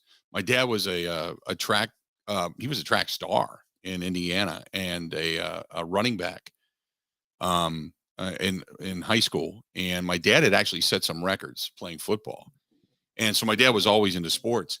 But when you had Digger Phelps at Notre Dame, my mom was obviously wildly Catholic. So we followed Notre Dame basketball. And my mom loved Al McGuire. Obviously Marquette, Jesuit school. My mom loved Al McGuire. I mean, I remember sitting there watching Al McGuire, rooting for Al McGuire to win the national title. And then he did. And, all of that celebration and such too. So, and then we had, Xavier University, which was a Jesuit university in the area that we paid attention to. Bob Stack, though, was the coach, and they weren't that good. They were okay, but they never really got national notoriety the way Marquette did. So I followed Marquette basketball. And I followed DePaul. You know, I go back to, like I said, Notre Dame, DePaul, Indiana. My dad loved Indiana basketball and Bobby Knight. My dad loved Bobby Knight. My mom couldn't stand him because he would swear and yell and be angry and all that stuff. So, but yes, to answer your question, I always grew up a Packers fan. It was always in our household. And I had the 3 helmets. I had the Bengals helmet, I had the Colts helmet, and I had the Packers helmet. Always. So to answer your question, yes. 877-867-1670, 877-867-1670. Zach says, when it comes to Aaron Rodgers, you're not going to get back what you think you're going to get back. You're not getting a first-round pick, let alone multiple first-round picks, and you're not getting multiple seconds either. Maybe a second and a fourth, or a second and a player. You might get a conditional pick if he stays a second year, but if he can't even decide, and you're right, if he can't decide to come back for 1 year, there's no way you're going to get 2 first-rounders for a guy that may only play 1 year. There's just, that's why people, I think, are somewhat delusional. That, you know, unless a team is right now, right here, today, ready to fly, like you have got all the pieces in place, you're not getting 2 first-rounders and players and 2 second-round. What are you smoking for a year? And I get it, because you look at Ham. Ham says, well, look what they got for Russell Wilson. But Russell Wilson's younger. He's going to play longer. There's no question as to how long Russell Wilson's going to play, at least 3, 4, 5 more years, unless injuries take him out. Rodgers is deciding today whether he wants to come back for another year. You know, so no, I agree with you. You're not going to, I think there's some delusional stuff there. 877-867-1670, 877-867-1670. Yeah, this is Up North Wisco says to blindly say keep 12 for another season means you have studied the graphics. It's not blindly. It's not blindly. Okay, let me throw this out there. All right, for the people that are arguing this point, whether to trade him or keep him. Are you trading him because you're tired of the saga, or are you trading him because you know this team cannot win with him? Right? Here's the one that gets under my saddle. Joe says, trade him. He's injury prone, always hurt. Are you crazy? Injury prone? What do you know, he hasn't missed games. So what are you talking about?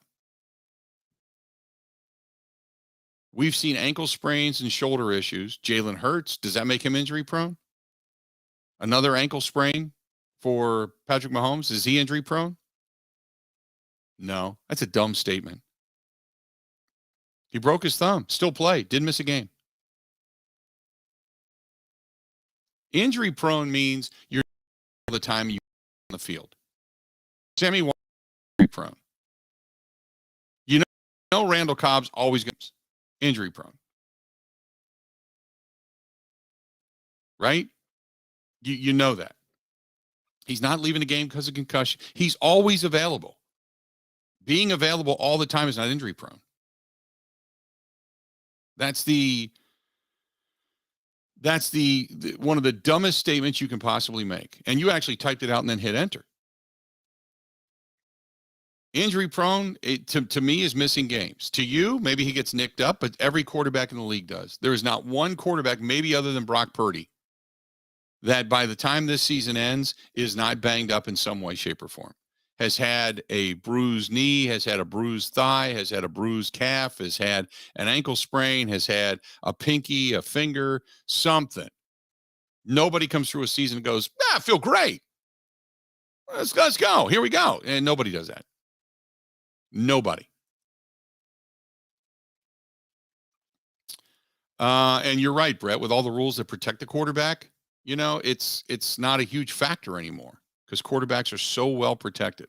I mean, they go down, don't get me wrong, especially when you're a running quarterback. But, you know, Rodgers is, you know, the only time he gets banged up is if he gets hit weird in the pocket or maybe takes a hand off a helmet or something like that. Otherwise, just come on.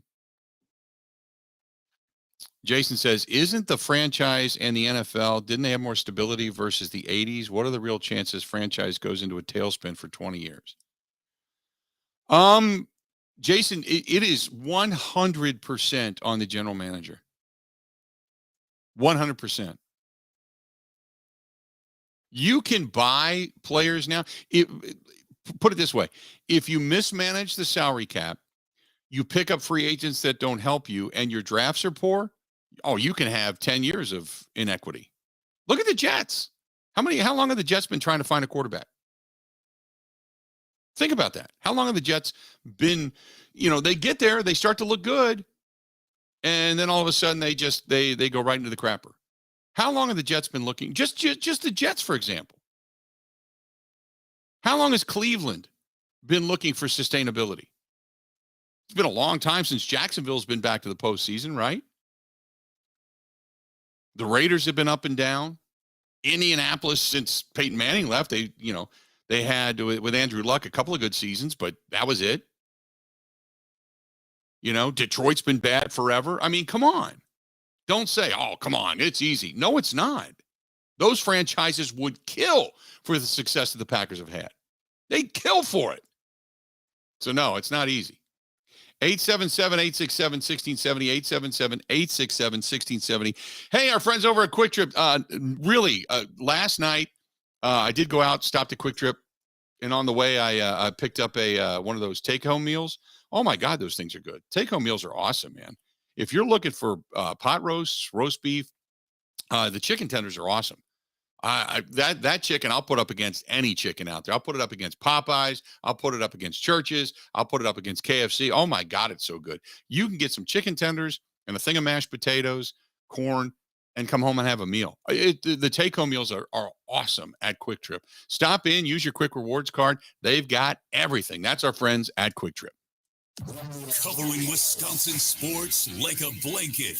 This is the Bill Michaels Show on the Wisconsin Sports Zone Radio Network. Even when the weather outside is frightful, your energy bill could be much more delightful. Hi, I'm Gina Della from Pella. Replacing drafty windows and doors can dramatically lower your energy costs. Pella Windows and Doors of Wisconsin offers some of the most energy efficient windows in the industry, designed to keep the cold outside where it belongs. You'll help kick the January blues when you choose to book by the 31st for 0% interest up to 2029. You heard that right. No interest up to the year 2029 if you book by January 31st. Pella's premium wood windows and patio doors feature distinguished craftsmanship and nearly endless possibilities, with maximum design flexibility in dramatic sizes, custom colors, finishes, profiles, product types, and more. Hurry. To get the 0% interest up to 2029, you have to book by January 31st. Visit PellaWI.com. Certain restrictions apply.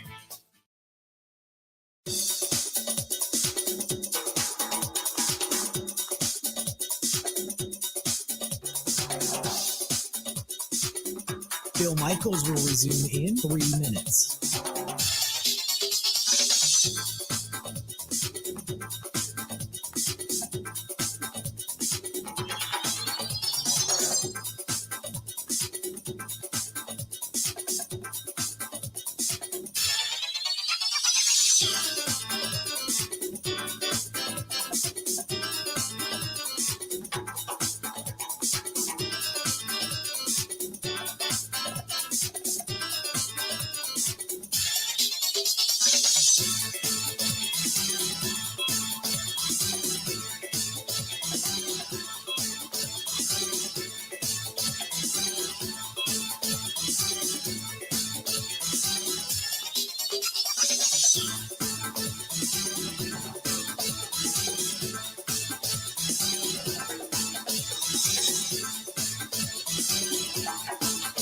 Bill Michaels will resume in 2 minutes.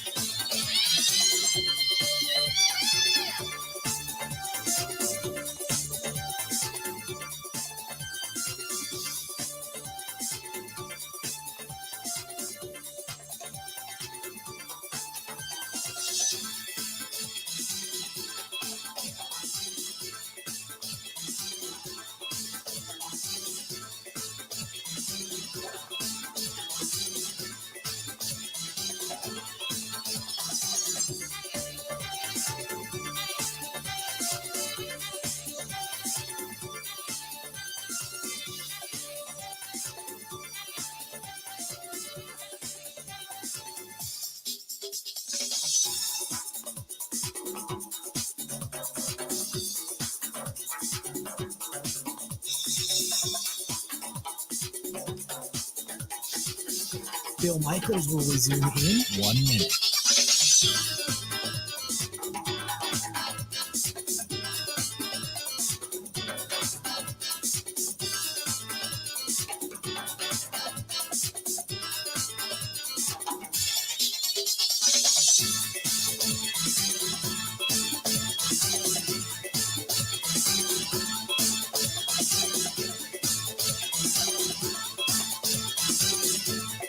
Bill Michaels will resume in 30 seconds.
You can talk about that.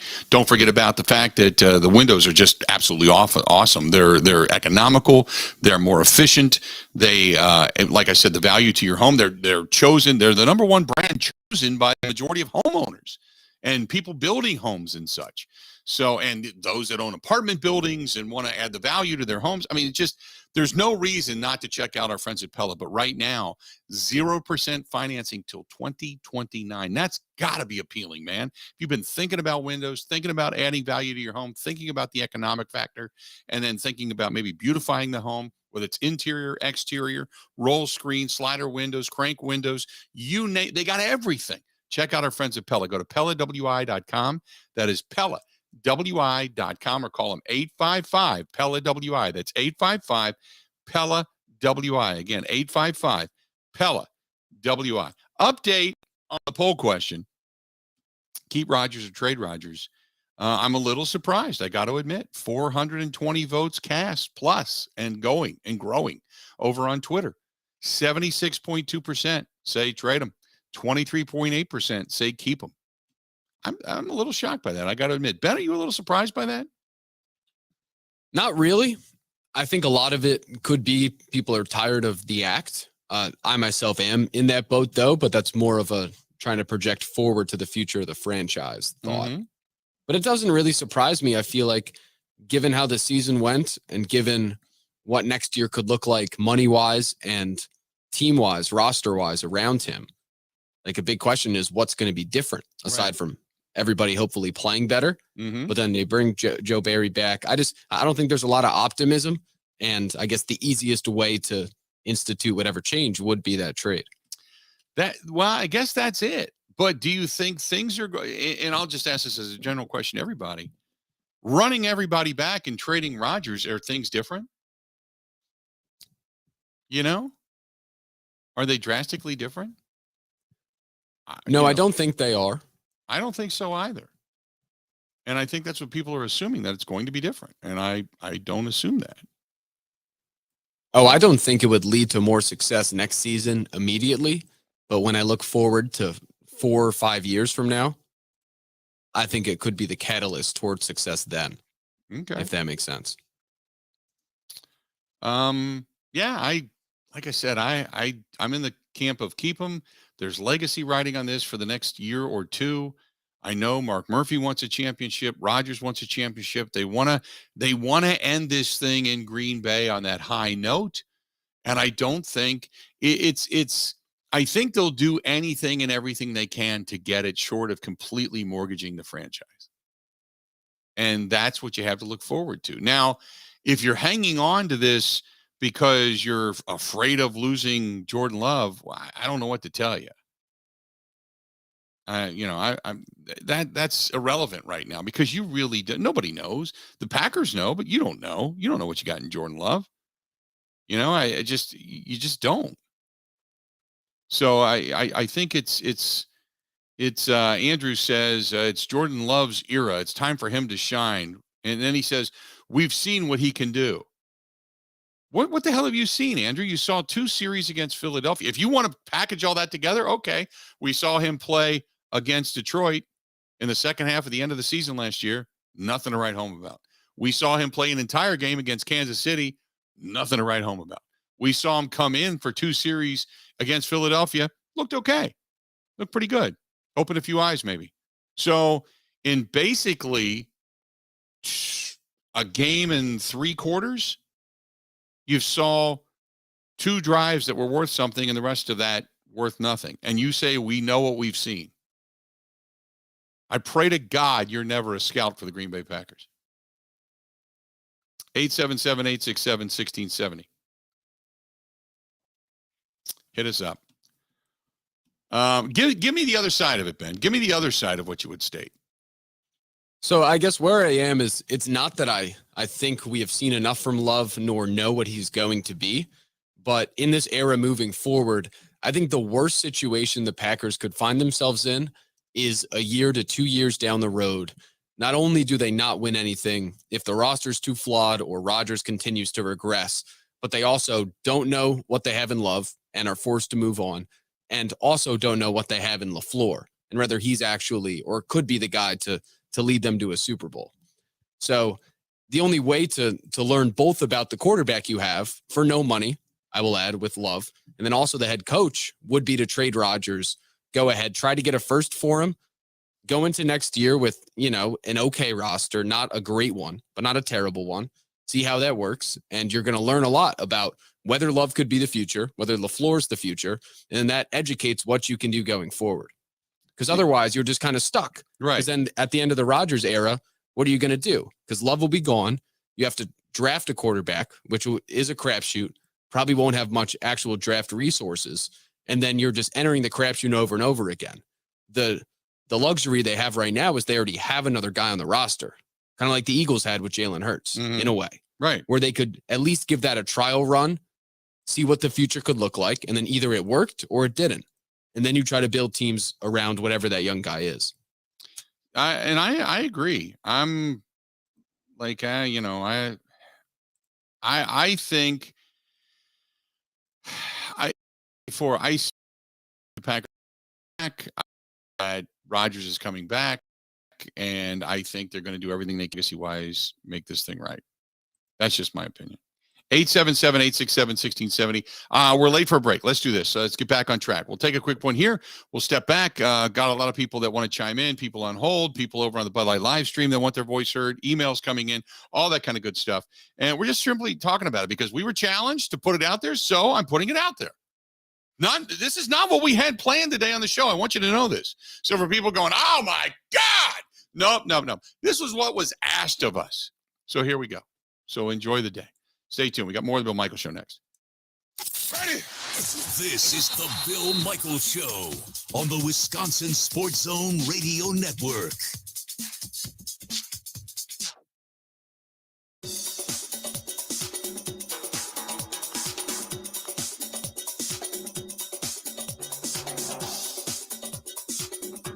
Bill Michaels will resume in 5 minutes.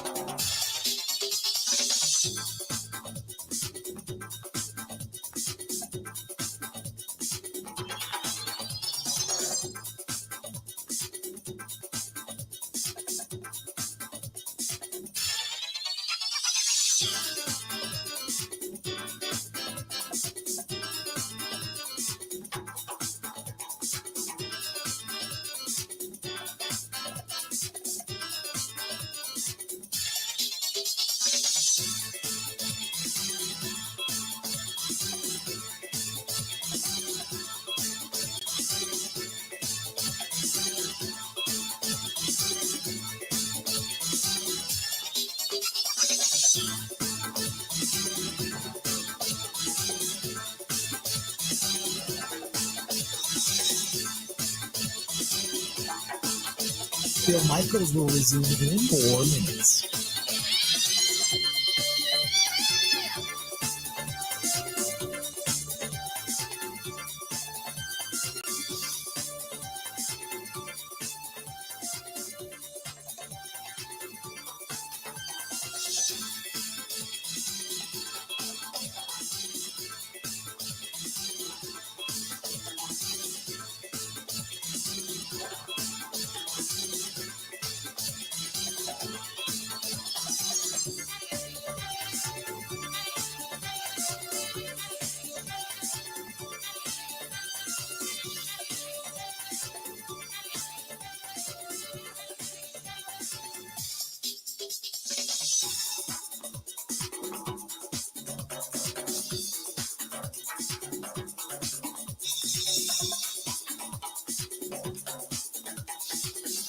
Bill Michaels will resume in 3 minutes.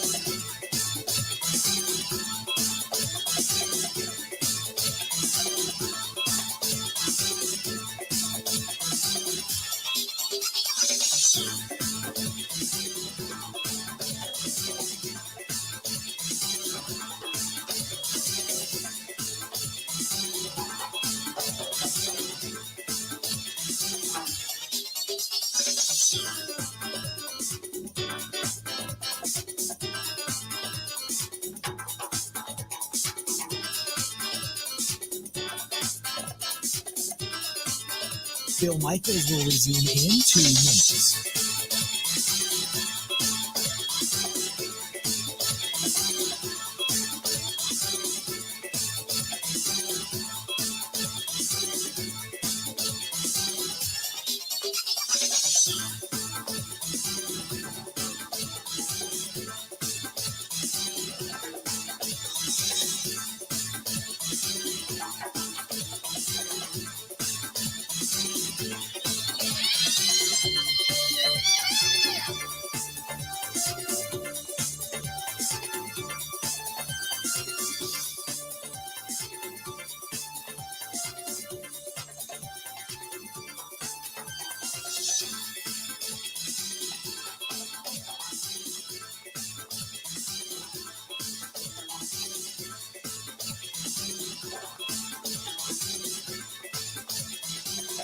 Bill Michaels will resume in 1 minute.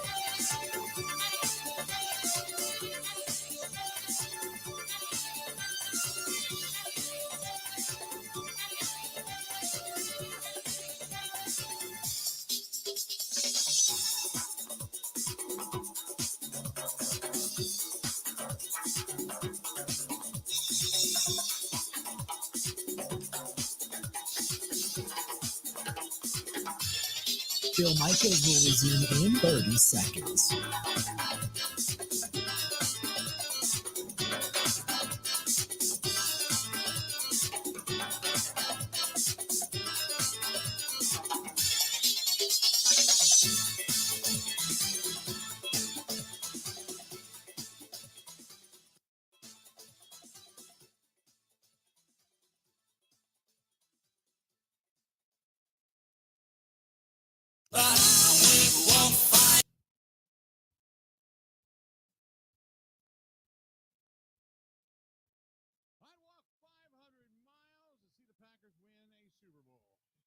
straight. Welcome back to the program. Good to have you on board today. Hey, don't forget about our friends at the ICHC. You know what that means? ICHC.net, as a matter of fact.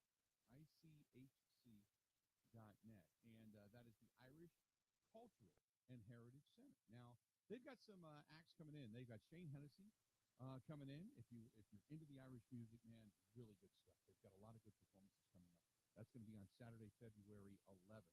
Then on the 17th, Friday night, Drowsy Lads are going to be there. And then Cassie and Maggie on Sunday, the 26th of February. They have got even more that has been announced. So if you want to look at the entire lineup of musical acts that are coming, and they've got a lot of them. This is awesome. At the ICHC, Irish Cultural and Heritage Center. It's on Wisconsin Avenue in downtown Milwaukee, right there by Marquette campus. Go to ICHC.net. That's ICHC.net. Brand new website. They've upgraded a lot. And also, don't forget, they've got events that you can plan to go there. You want to rent the hall. You want to get married. They've got so much. They've got weddings that they do. And if you've ever seen it's an old church. It's an old Irish church is what it is. And you can even get married there. And it's beautiful, beautiful eclectic place. That's the ICHC.net, ICHC.net. Or just give our buddy Corey a call. Now, Corey runs the whole joint. 414-345-8800. Say, Corey, heard about it on the Bill Michaels Show. And it's a non-for-profit. So it's not like they're raking in the dough here. They're just doing everything they can. Just keep sustainability. They do Irish Fest and stuff. We're coming up on that in St. Patrick's Day. But get a hold of them, 414-345-8800, 414-345-8800. Beautiful old place. It's kind of a hidden gem. Again, 414-345-8800. Ask for Corey. All right. Welcome back. Good to have you back. So, by the way, the poll question that continues to spin, 500 votes plus cast in less than an hour, by the way. Well, about an hour from now. We've got, 22 hours left? We are asking you, because you know my opinion. I'm keeping Rodgers. I want to run it all back. Keeping Rodgers, 23.9%. Trade Rodgers, 76.1% as of right now. 500 votes cast. Keep them coming in over on Twitter. I even put it out. If you want to, if you don't have Twitter and you want to just chime in and write something, you can go to the Facebook fan page. Go to facebook.com/The Bill Michaels Show, and it's over there as well. You can chime in there. You can also watch the show there. But plenty of ways to chime in. Now, Ben, you brought up a good point, and this is the next one here that I think is a legit point. So ask that question. So the central question that I've wrestled with in kind of deciding that I would like to trade him this offseason is whether people think he can actually win a Super Bowl next season with the roster as it is, or with whatever improvements they make. And frankly, I fall on the no side of it. So you're thinking that even if they keep him, since 2010, he's not the guy to win you a championship, which that's probably a more legitimate argument. Well, it's not that he's not the guy. It's that we watched the NFL playoffs, last weekend. Right. And the rosters that are left are just so good at every level. And they're good at so many things with so many good players. And it's hard to see the Packers become that roster overnight. If you could, okay, let's look at it this way. We'll just say Cincinnati, for example, because, just because. So Cincinnati, defensively speaking, is their secondary better than what the Packers have? If the players in the Packers secondary play up to the billing that we expect, then no. They're not as talented, I would say. See, I think they're more talented in the secondary. I think with what they have and Jair, I think they're far better than Eli Apple and company. I think Eli Apple, he gets burned continuously. Yeah, that's what I mean. I mean, the Packers are better. Okay, the Packers are better. Okay. Yep. The linebacking crew. I mean, there was I love Quay Walker, but there was a drop-off from what we saw in 2021 from Campbell. Correct. Okay. So I don't know the answer to that, honestly. Well, I mean, Jermaine Pratt, Logan Wilson. I'm trying to think of their linebackers. Marcus Bailey. Are they better than Quay Walker, Devondre Campbell, and what they have? I might give Cincinnati the nod. Okay. Then you go defensive ends.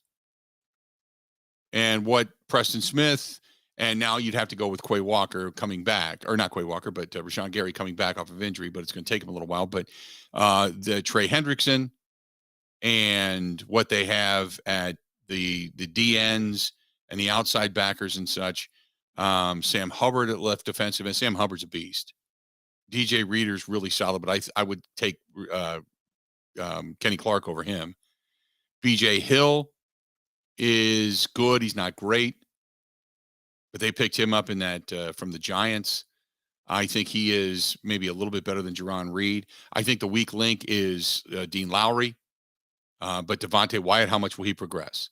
So defensively speaking, we would probably say they have a better defensive coordinator then Joe Barry, Honoramo is a better, in my opinion, a much, much better coordinator than Joe Barry is. So while the defensive personnel is probably about the same on different levels, their defensive coordinator is far better. Offensively speaking now, they blow the Packers away. And it's not just because of Joe Burrow. If you want to take Joe Burrow and Aaron Rodgers and kind of put them side by side, you'd probably be, when it comes to throwing accuracy and such, Rodgers is better. But Joe Burrow just does so many things well. And what Joe Burrow does that Aaron Rodgers doesn't is whatever's there, he takes. Rodgers doesn't do that. And so I might have to give the nod to Joe Burrow. But where you give the nod to the Bengals is Jamar Chase, T. Higgins, Tyler Boyd, Hayden Hurst. They've got 4 legitimate weapons. Wideouts and their tight end. Hayden Hurst is by far better than anything on the roster in Green Bay. And Samaje Perine and Joe Mixon, and those two guys together, they're as good as Aaron Jones. I think Aaron Jones is better than A.J. Dillon, Perine, and Mixon, but I think Perine is better as a backup than what A.J. Dillon is. Their offensive line, I'd give the nod to the Green Bay Packers. But as an offensive unit, I think they're better. But if the Packers get themselves another legit wideout and a tight end, you're right there. You see what I'm saying? I don't think the Packers are that far away. I think this would have to be more so on coaching and on the willingness of the quarterback to actually play the game and not be within himself. That's what I'm saying about how far away they are. They're not far away. Would you agree? From the Bengals, no. Roster-wise, to the Eagles and the 49ers that are left in the NFC, I would say more so, yes. But it's also how they would get those guys is in the draft. Right. And we've seen how slow that process can be in Green Bay. Pac-Fan wants to know why I think Perine is better than Dillon. Because he's quicker. That's it. He's quicker and he runs power run. It just when you compare the both and you look at the numbers this season, and I just watched Perine play. I watched A.J. Dillon play. There was A.J. Dillon who played pretty well at the end of the season, and he's a grinder in cold weather. That I'll give you. I just think overall Perine is better. That's all. I mean, it's really close. It's not like one's far better than the other. I'm not saying that. I would take Perine over Dillon, but Aaron Jones over all 3 or all 4. So that's all. 877-867-1670. So the question is, if you want to trade, is it because you believe prior to the saga, or is it you can't win a Super Bowl with him? And that might be the bigger decision, rather than if you believe you can't win a Super Bowl, then to hell with it. Then I would agree, trade him away. I still believe you can. And I still believe he's got it in. This is a guy that's been doubted his entire career. And every time you seem to doubt him, he comes back and sticks it. That's why I feel that there's something there I would hang on to for at least another season. That's just me. 877-867-1670. Hit us up. 877-867-1670. More of the Bill Michaels Show next. This is the Bill Michaels Show on the Wisconsin Sports Zone Radio Network. Even when the weather outside is frightful, your energy bill could be much more delightful. Hi, I'm Gina Della from Pella. Replacing drafty windows and doors can dramatically lower your energy costs. Pella Windows and Doors of Wisconsin offers some of the most energy efficient windows in the industry, designed to keep the cold outside where it belongs. You'll help kick the January blues when you choose to book by the 31st for 0% interest up to 2029. You heard that right. No interest up to the year 2029 if you book by January 31st. Pella's premium wood windows and patio doors feature distinguished craftsmanship and nearly endless possibilities, with maximum design flexibility in dramatic sizes, custom colors, finishes, profiles, product types, and more. Hurry. To get the 0% interest up to 2029, you have to book by January 31st. Visit PellaWI.com. Certain restrictions apply.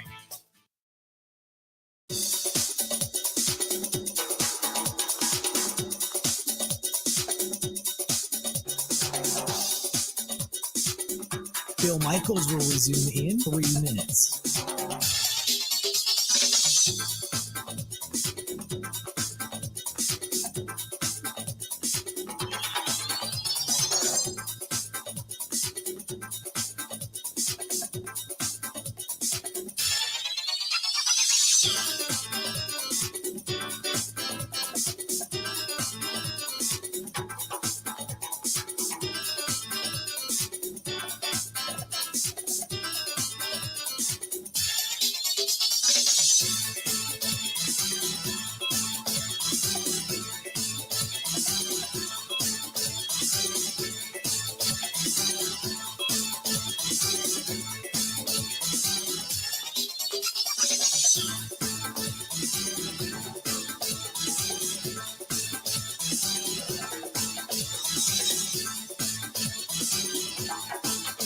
Bill Michaels will resume in 2 minutes.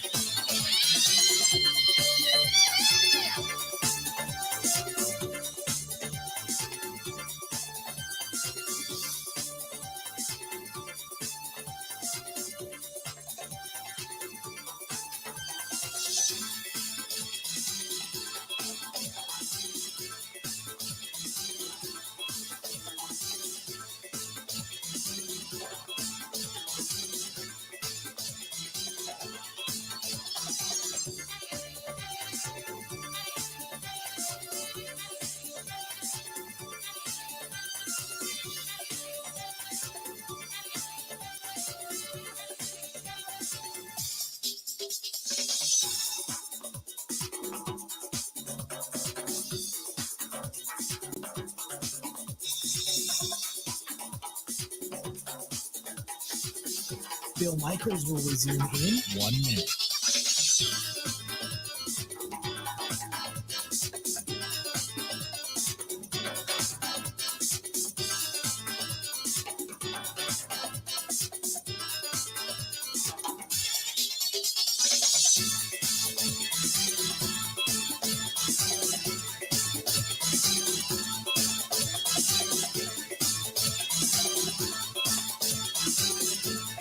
Bill Michaels will resume in 30 seconds.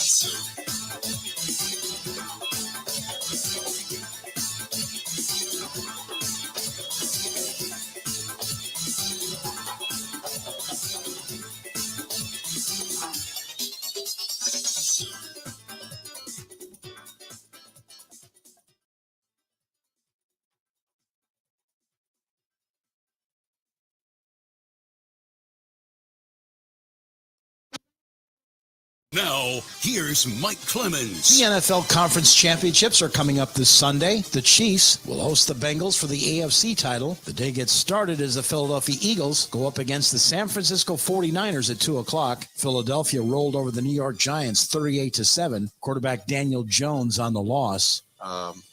We came a long way this year. We accomplished a lot as a team, and we got a special group of guys in that locker room, and it was a special thing to be a part of. The Giants say they want Jones back as their quarterback. Eagles quarterback Jalen Hurts on the win. It's always great to start fast. I'm proud of this group. I'm proud of this team. I'm proud of the preparation that we put in to get to where we are. Like I said, it's always good to kind of get that thing going early. I think executing is the most important thing out of all of it. The 49ers held on to beat the Cowboys 19-12. Rookie quarterback Brock Purdy on his 30-yard pass in the third quarter to George Kittle to set up the go-ahead touchdown. For that part of the game, we needed something. We needed a spark, get the ball rolling, and for Kittle to make a play like that, you just feel it in the whole stadium. Like, man, that felt good. To get a big game like that and get us going. So, props to Kittle. He's one of our last options in that play, but he kept the play alive by, feeling space, and I got my eyes back, and he was there. Kittle on his dramatic, crazy over-the-shoulder catch. It was a bootleg. I think it was Ayuk, Debo, or Juice. He's a hot guy, and I'm literally not even in the read, so I just saw kind of a space, and he hadn't thrown it yet, so I was just going up the field, and he gave me a catchable ball, and I was just trying to be dramatic. Just for TV, man. It's just for TV. Just trying to be a little dramatic, get the ratings up. That's all we're here for. That's 49ers tight end George Kittle. I'm Mike Clemens on The Bill Michaels Show.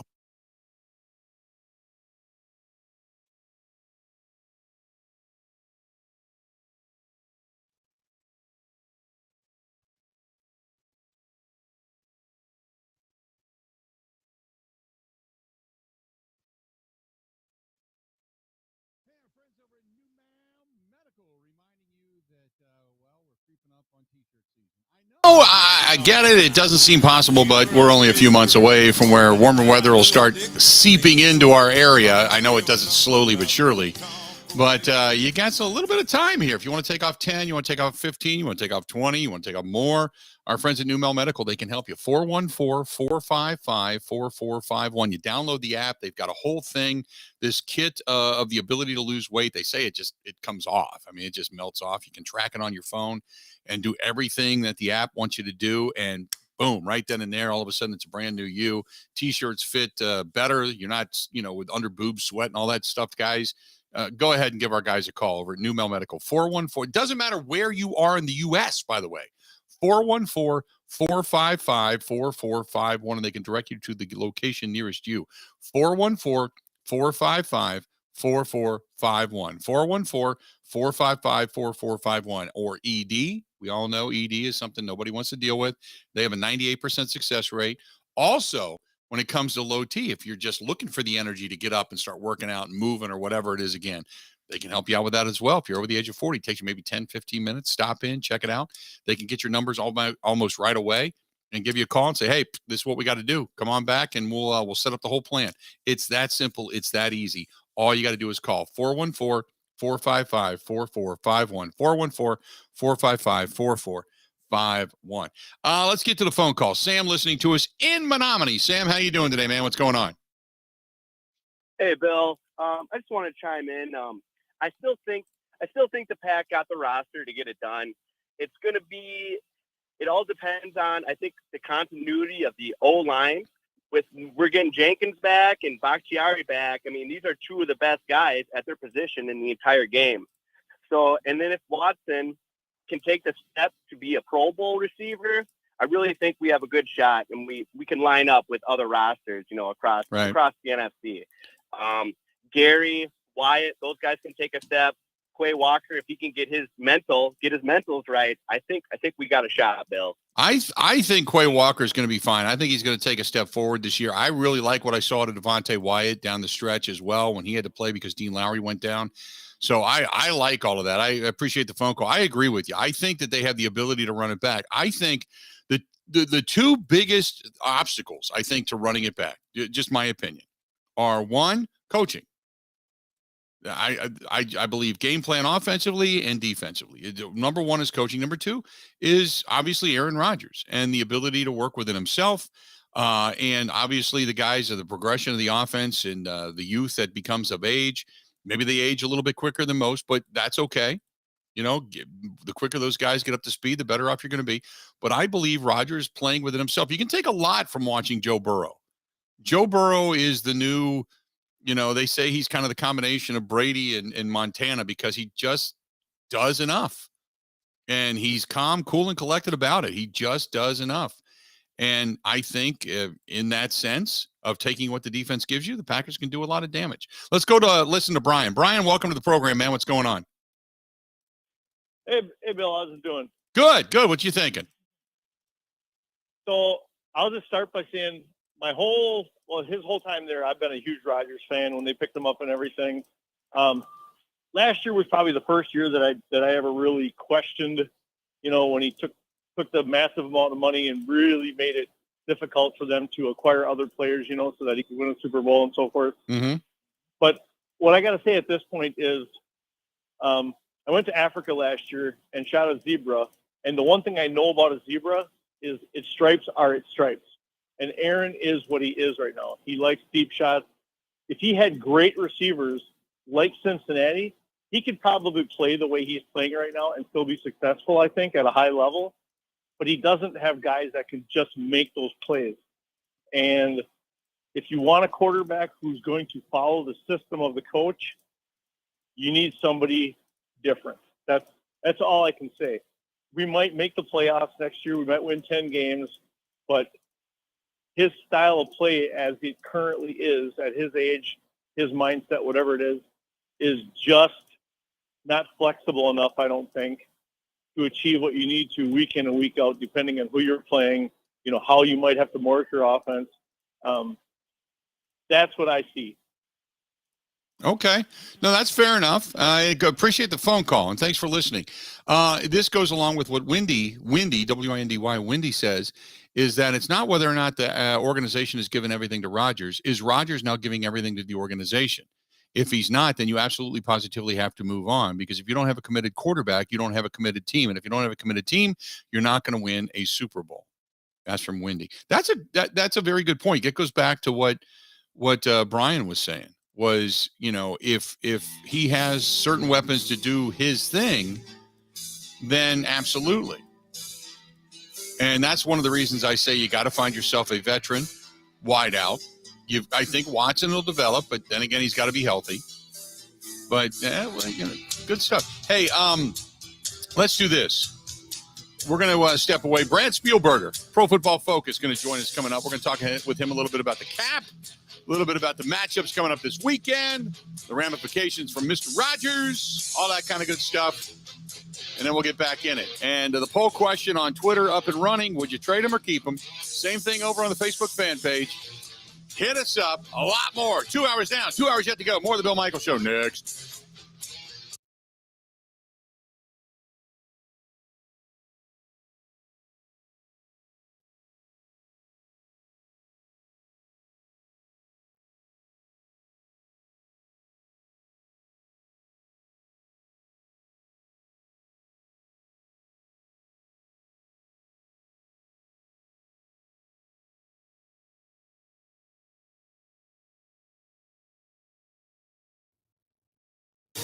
This is a Wisconsin Sports Zone update. Well, Wisconsin's lost 4 of its last 5 games. That's after falling 66-63 last night at Northwestern. Badgers made just one of their final 10 shots of the night.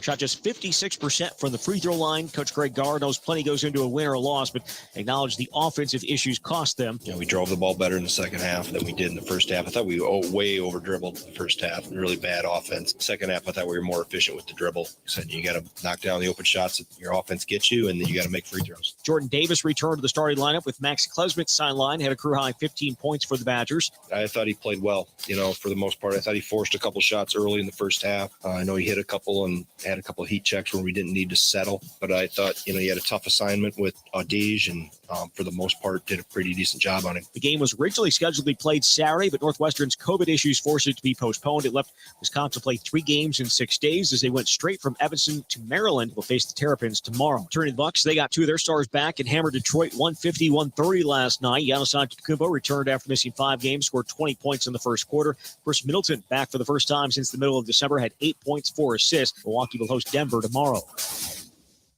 For nearly 40 years, Wisconsin men and women, well-paid, productive members of their construction teams. Today, we have 2,000 active apprentices in 10 different skilled trade programs, and we educate individuals in more trades than anyone else. To get your career started, go to buildyourcareerwi.org or just search online for ABC of Wisconsin. Well, the Brewers made the signing of Brian Anderson official yesterday. The infielder batted .222 with 8 home runs and 28 RBI last year with the Marlins. With this Wisconsin Sports Zone Network update, I'm Zach Heilprin.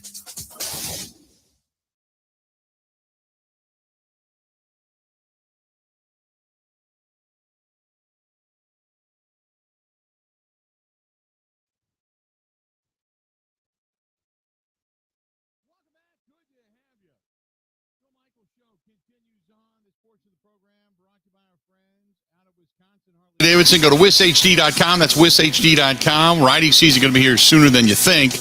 You got to be prepared. Go to wishd.com. Highway 67 in Oconomowoc, just south of 94, right behind the Dockhound Stadium. Again, go to Harley-Davidson, wishd.com. That is wishd.com. Give us a shout if you choose to do so. And talking now to Brad Spielberger from Pro Football Focus, joining us on the hotline. Brad, how you doing today? I'm doing great. How you doing? We're doing good. So how many times have you looked at, broken down, re-broken down, looked at trade possibilities, non-trade possibilities, pre-June 1st, post-June 1st, and all the other stuff regarding Aaron Rodgers' contract? I would guess probably as many times as anybody else on the planet, with obviously with the work I do with the salary cap and contract, trade values and all those things. I think I have a pretty good grasp on Aaron Rodgers' situation. So you tell me what exactly if they decide, because there's all the talk today about whether or not he's going to be traded away and who he's going to go to. So you tell me what ramifications there are if the Packers do indeed trade him. Yeah, so they would be left with a $40.3 million dead cap charge, which would be the second largest behind Matt Ryan this past offseason by a couple $100,000. But the very interesting thing here with the way that Rodgers' contract is structured is that number actually increases. If they keep him on the roster one more year, it would then balloon about $68 million because this option he has, the option bonus in his contract for this upcoming season of about $58.3 million. If they exercise it, it gets prorated and pushed out over the next couple of years of the deal. But then, of course, if he retires or leaves or whatever after this upcoming season, that would all become dead cap. So this is the offseason. If they wanted to make a trade, this is the offseason to do it. So, okay, let's say they don't. Let's say they say, nope, we're going to run this legacy thing through. What are the ramifications if they keep him? Yeah, so then at that point, they would go ahead and exercise that option, which converts that $58 million from a salary into the bonus. They can push it out over the rest of the cap. His cap number in 2023 would be just about $31 million. Not a huge number when you're considering he's making about $60 million in cash on the year. And then basically, you're essentially saying, hey, we're going all in. Like you said, we're completing this legacy. We're not doing the Brett Favre route. We want to see this all the way through. And I think where it gets interesting is you probably then decline the fifth-year option on Jordan Love. I don't know if you were going to exercise it regardless, but I think you're more likely to then decline it. And you're essentially saying, 2024 and 2025 are probably us just gutting this roster and overhauling it and getting younger and cheaper pretty much across the board. Is this the only year then basically you're able to run it back? Yeah, I mean, you could try in 2024 again, but at that point, it's, Rodgers himself, who knows, obviously, back-to-back MVP, still a good player, but maybe, at 41 years old, you start to see some signs of decline. But then also, by 2024, we're talking about Preston Williams, David Bakhtiari, a lot of the guys in the secondary, like, really any player, Devondre Campbell, Aaron Jones, like so many of the current important impact players are probably either not going to be there or not going to be, high impact players. And then you're just counting on growth from young guys, which look, they always get. They're obviously one of the better drafting teams in the NFL, and they do have some young talent in the fold, especially with the extra draft capital from trading away Devontae Adams. But, we're talking about a team that we might not even recognize at a lot of key spots outside of the obvious names like Jaire Alexander, Rashawn Gary, and so on and so forth. So if you were the general manager of this team, without a doubt, you would be trading Aaron Rodgers away this offseason.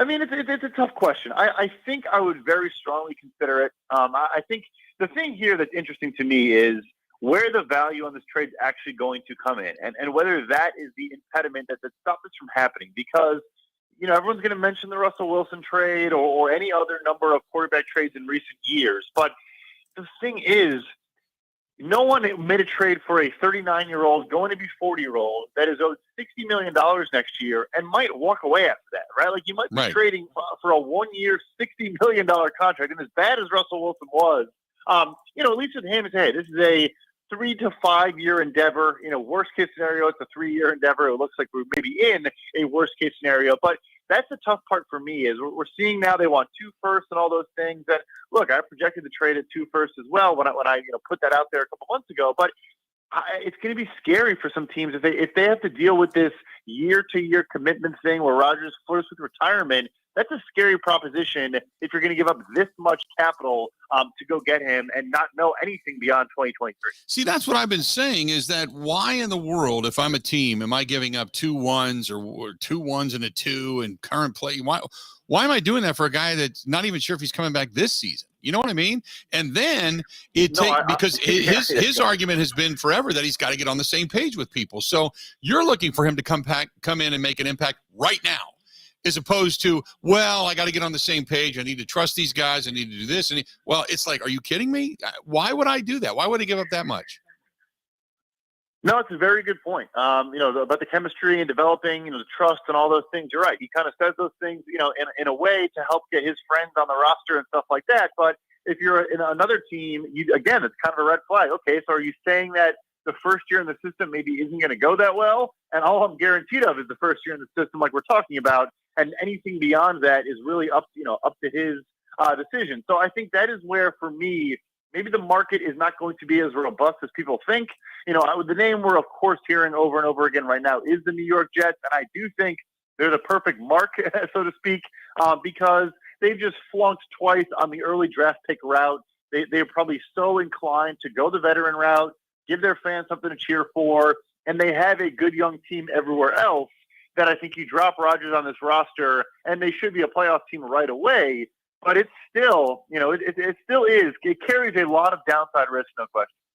Yeah, I still, for whatever reason, I get the sense that the Packers want him back. They want to run it back one more time, but I just don't know what the ramifications will be by the time Jordan Love actually takes over, what kind of a team they're actually going to have. Because at that point in time, I get the sense that you're not reloading, you're rebuilding at that point, right?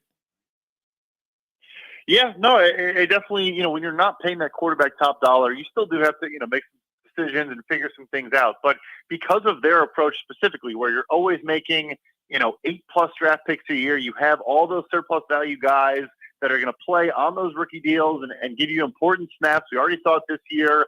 Guys like Zach Tom that can maybe fill in going forward. Obviously, the first-round picks, Quay Walker needs to obviously clean up some issues outside of football, but I think is going to be a very good young player. We'll see about Devontae Wyatt and so on and so forth. But, yeah, it's not going to be some colossal multi-year tear-down rebuild if you get rid of Rodgers and hand the reins to Love and then try to add to that, because you then, moved on from Devontae Adams before a big payday and gave Rodgers the 1-year big payday, but then got out relatively clean. It kickstarts the rebuild very much quicker than if you kept him aboard one more year. So, okay, here's my next question. So if the Packers knew this deal was going to be this, then why did they do it? I'll tell you, it's the funny thing is it gets reported as a 3-year, $150 million new contract, and realistically, it was like a 2-year, $124 million extension. Like if you really broke it down the same way we break down every other deal, it's an astronomical contract. He basically was owed $50 million over 2 years, and now he's owed $150 over 3. So you could also say you characterize it as a 1-year, $100 million deal where you fully guarantee everything. I mean, it's a great question. For me, I kept saying, and now I don't know if I believe this because he looked good against Philadelphia, all those things, but to me it was, okay, they clearly cannot think Jordan Love is very good. They cannot like what they see in practice, because it has to be a factor into why they were leveraged so strong by Rodgers and his camp into this deal. I don't think that's the case anymore, or, at least it doesn't sound like it is. But, yeah, trust me, I was trying to poke holes and ask questions. It is one of the strongest deals for a player we've seen in a long time, coming off the back-to-back MVP, all those things. He used every bit of leverage he had at his disposal and did very, very well for himself. Well, that's what I'm saying. I mean, I get the fact that they wanted to make sure he was happy and there's a legacy tied to this. I understand all of that. But first of all, I have not heard anything other than the Peter King write-up that would even suggest the 2 ones.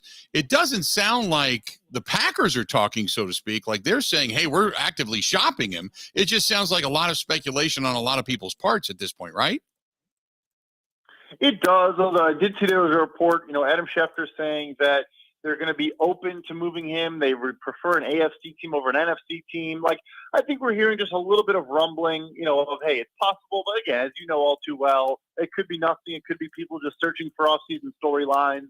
I highly doubt they're shopping him. I think it would have to be a mutual thing where they both agree to part ways. And by my count, I would imagine he hasn't even told them what he wants to do going forward, whether that's play football in Green Bay, or play football elsewhere. But the thing that's interesting is, you mentioned the June 1 and all that when I first came on, and I get asked all those questions. Look, with a franchise quarterback, particularly one of Aaron Rodgers' caliber on his contract, this is going to get figured out before the league year begins. There is no June 1. There's none of that. This will be done by March, 13th at the latest. And so that's why I think maybe we're hearing about it right now, because there's about a month-long window for this to get done.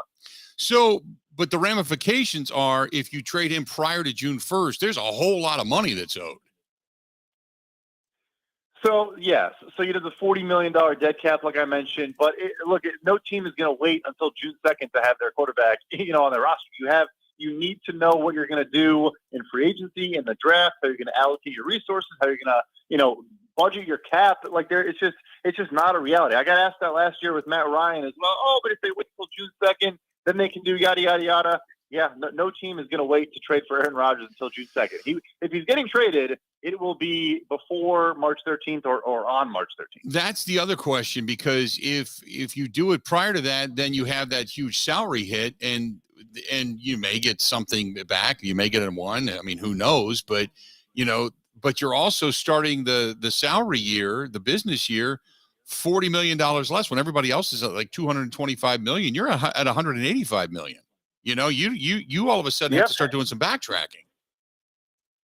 No doubt about it. And this is why, we hear, especially, in my role, fans say, oh, look at the Rams, look at these teams, look at the Saints. Like, the cap's fake. You can do whatever the heck you want. There's no ramifications. All these teams do it, and it never matters. Yeah, and then, no, it does. It's a credit card. It's a salary cap is a credit card. Eventually, the bill comes due, and eventually you're going to have to deal with that. And that's why the Atlanta Falcons have been awful for 2 years. That's why the Saints have missed the playoffs for 2 years and are probably still going to stink for a couple more years. That's why the Rams are in a precarious situation right now as well. You can get away with it for a couple years, or if Philadelphia, if you fall into Jalen Hurts as your quarterback, that is kind of the true way to find your way through it, is to have one of the cheapest quarterbacks in the NFL, and enable you to kind of balance your budget elsewhere. But yeah, no, this is what you sign up for when you keep pushing cap down the line and just kind of going all in, so to speak, or whatever you want to call it. Like you said, you start $40 million behind. 15% of the entire year's cap is already gone to someone not on the roster, and that's where you're at. But I still go back to something you said, and I think it's where I'm at as well. And I don't think as many people are there, but it's whether or not you believe Jordan Love is the real deal. Because if you don't, and we have seen 2 series in Philadelphia that looked good, total of 9 passes, and then we saw a game against Kansas City last year in which he played an entire game and looked terrible, and then a half against Detroit that he played at the end of the season last year, knew he was going to play, and still did not look good.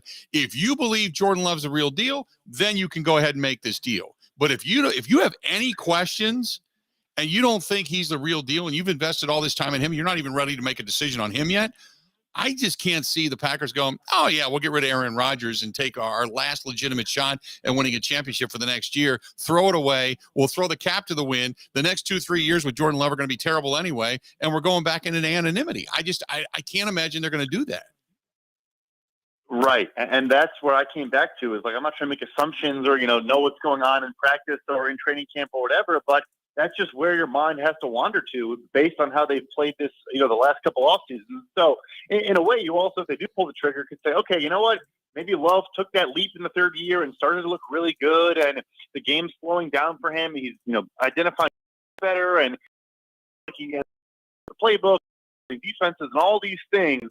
You could probably tell yourself, okay, that's probably the case if they do pull the trigger on a trade. But like you said, if they're not there and don't feel that way, yeah, they're basically just giving up on 2023 if they do move on from Rodgers, because they're not going to get another quarterback in the building. And at that point, if he's not good enough to kind of overcome some of the weak spots on the roster, it could be an ugly season again. Yeah, no doubt about it. Brad, I appreciate it as always, man. Thanks so much for kind of breaking it down and making a little bit more sense out of it, okay? Of course. Yeah, you're going. Appreciate it, buddy. Talk to you soon. There you go. Brad Spielberger, Pro Football Focus, PFF_Brad. PFF_Brad. He does this for a living. He also is part of overthecap.com. So you can read that stuff there. But again, PFF_Brad, and hit him up. So if you believe Jordan Love is the real deal, then as he says, if you really think he's the real deal, then you go ahead and make the deal. You go ahead and say, Aaron, this is what we're going to do. This is what we're thinking about, and then go ahead. If not, you run it back for one more year. After that, things begin to get lean. And I'll say this, and you don't have, you'll have my, respect, so to speak, I guess. But for people that were screaming last year, it's time to trade, it's time to trade, it's time to trade, time to get rid of them, blah, blah, blah. If next year is not a success, Probably have to look at all you people and go, yeah, you're right. Yeah, you're right. Hindsight being what it is, for people that were screaming last year saying time to trade, you might be right. 877-867-1670. Good stuff from Brad Spielberger. 877-867-1670. Hey, this portion of the program brought to you by our friends over there at Lisa Lee Ortel Real Estate. Now, she can help you with a lot of your real estate needs. And whether you're looking to buy or sell or invest in a property, you can follow her on Facebook. Check her out via email, lisamoveswi@gmail.com. Get a hold of her. lisamoveswi@gmail.com, or just simply call anywhere in the state, but call her 414-617-6798, 414-617-6798. They work with VA loans, also a certified condo specialist, so she can do a lot of different things and try to help you out. And if she can't, she'll refer you to people who can. But she does great work. 414-617-6798, 414-617-6798. Lisa Lee Ortel Real Estate. They do fantastic work here in the state of Wisconsin. And again, specialize in VA loans, condo specialists, whether it's investment properties, buying, selling, whatever you need. Again, call 414-617-6798. Stay tuned. We got a lot more of the Bill Michaels Show coming up right after this.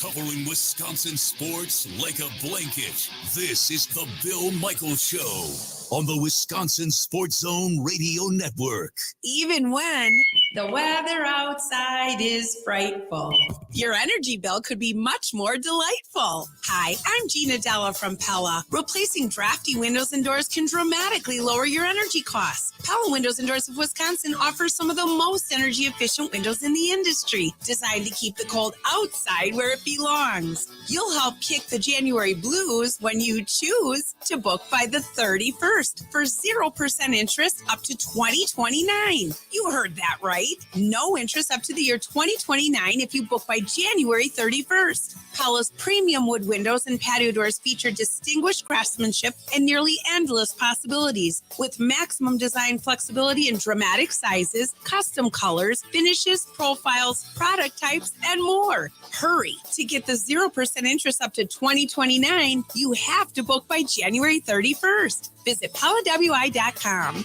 Certain restrictions apply.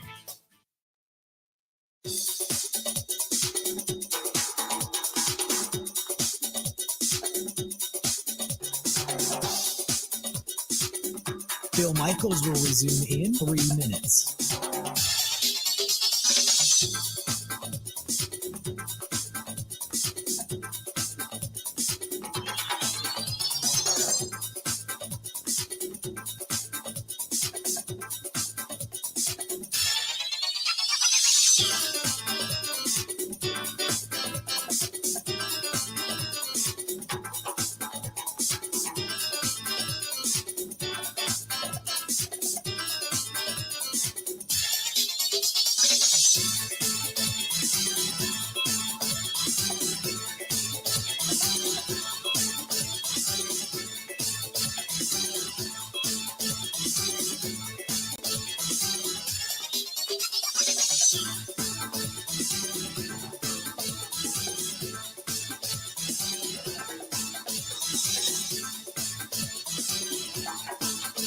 Bill Michaels will resume in 2 minutes.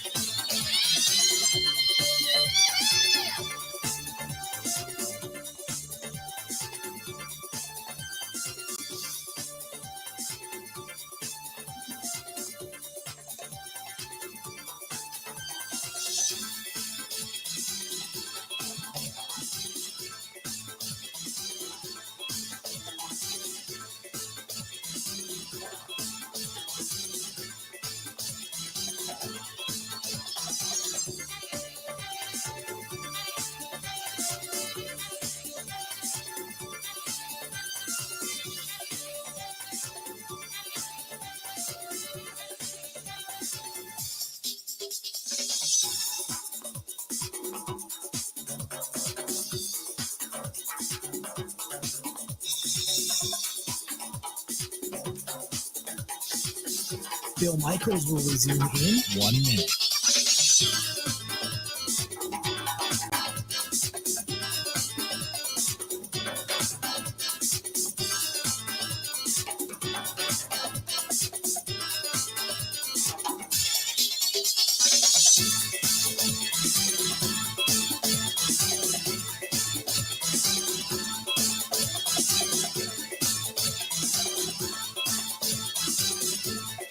Bill Michaels will resume in 30 seconds.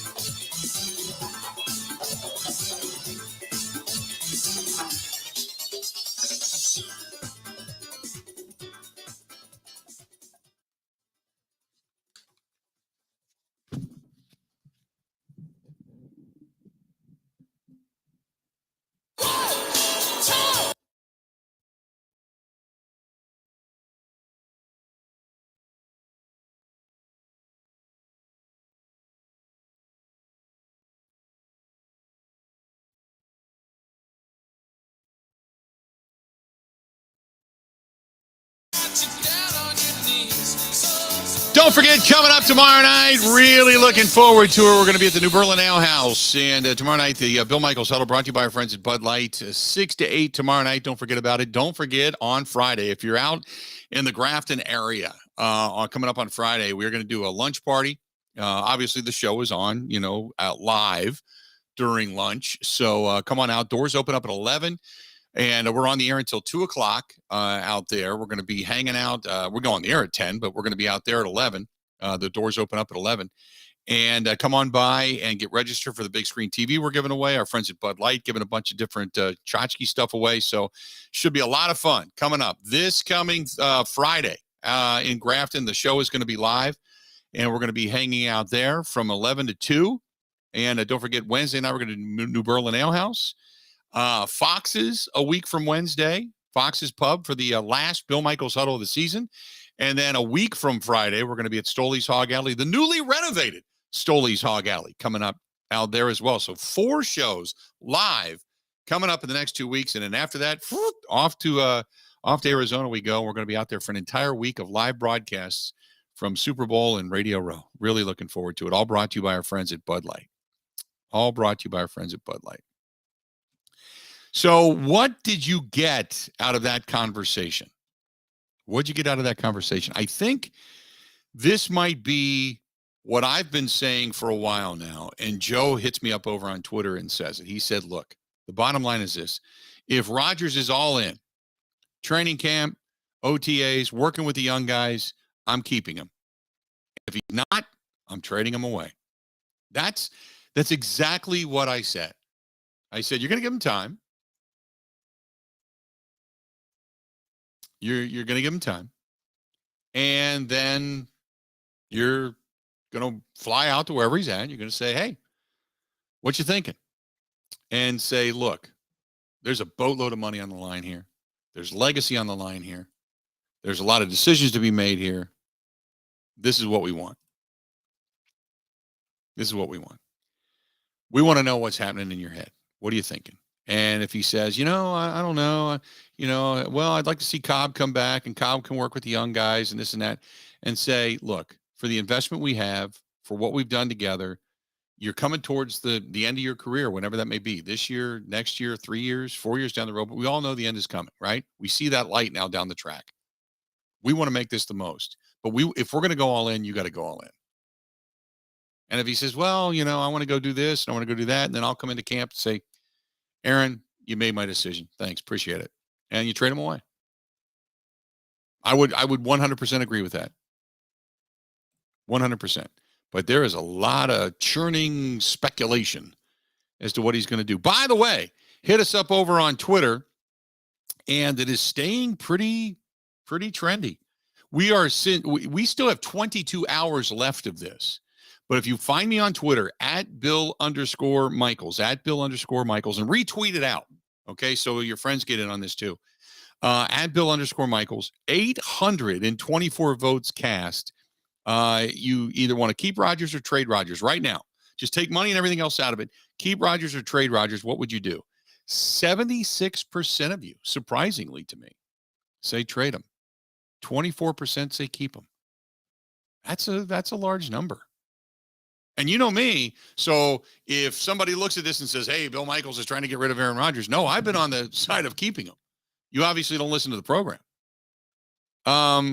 This is from Mark, who said, there's a guy that breaks down Jordan Love's appearances. Have you seen this? he has got a newsletter, and he looked at all of Jordan Love's passes and says Jordan Love is ready to play. Seriously? Jordan Love had 9 passes in the game against Philadelphia, if that's what you're talking about. Yes, I've seen it. 9 passes. 9. Did he go back and break down the game against Kansas City last year, or the second half that he played against Detroit? No, you looked at 9 passes. He looked pretty good. I admit that. But don't act like 9 passes are a career. Stop it.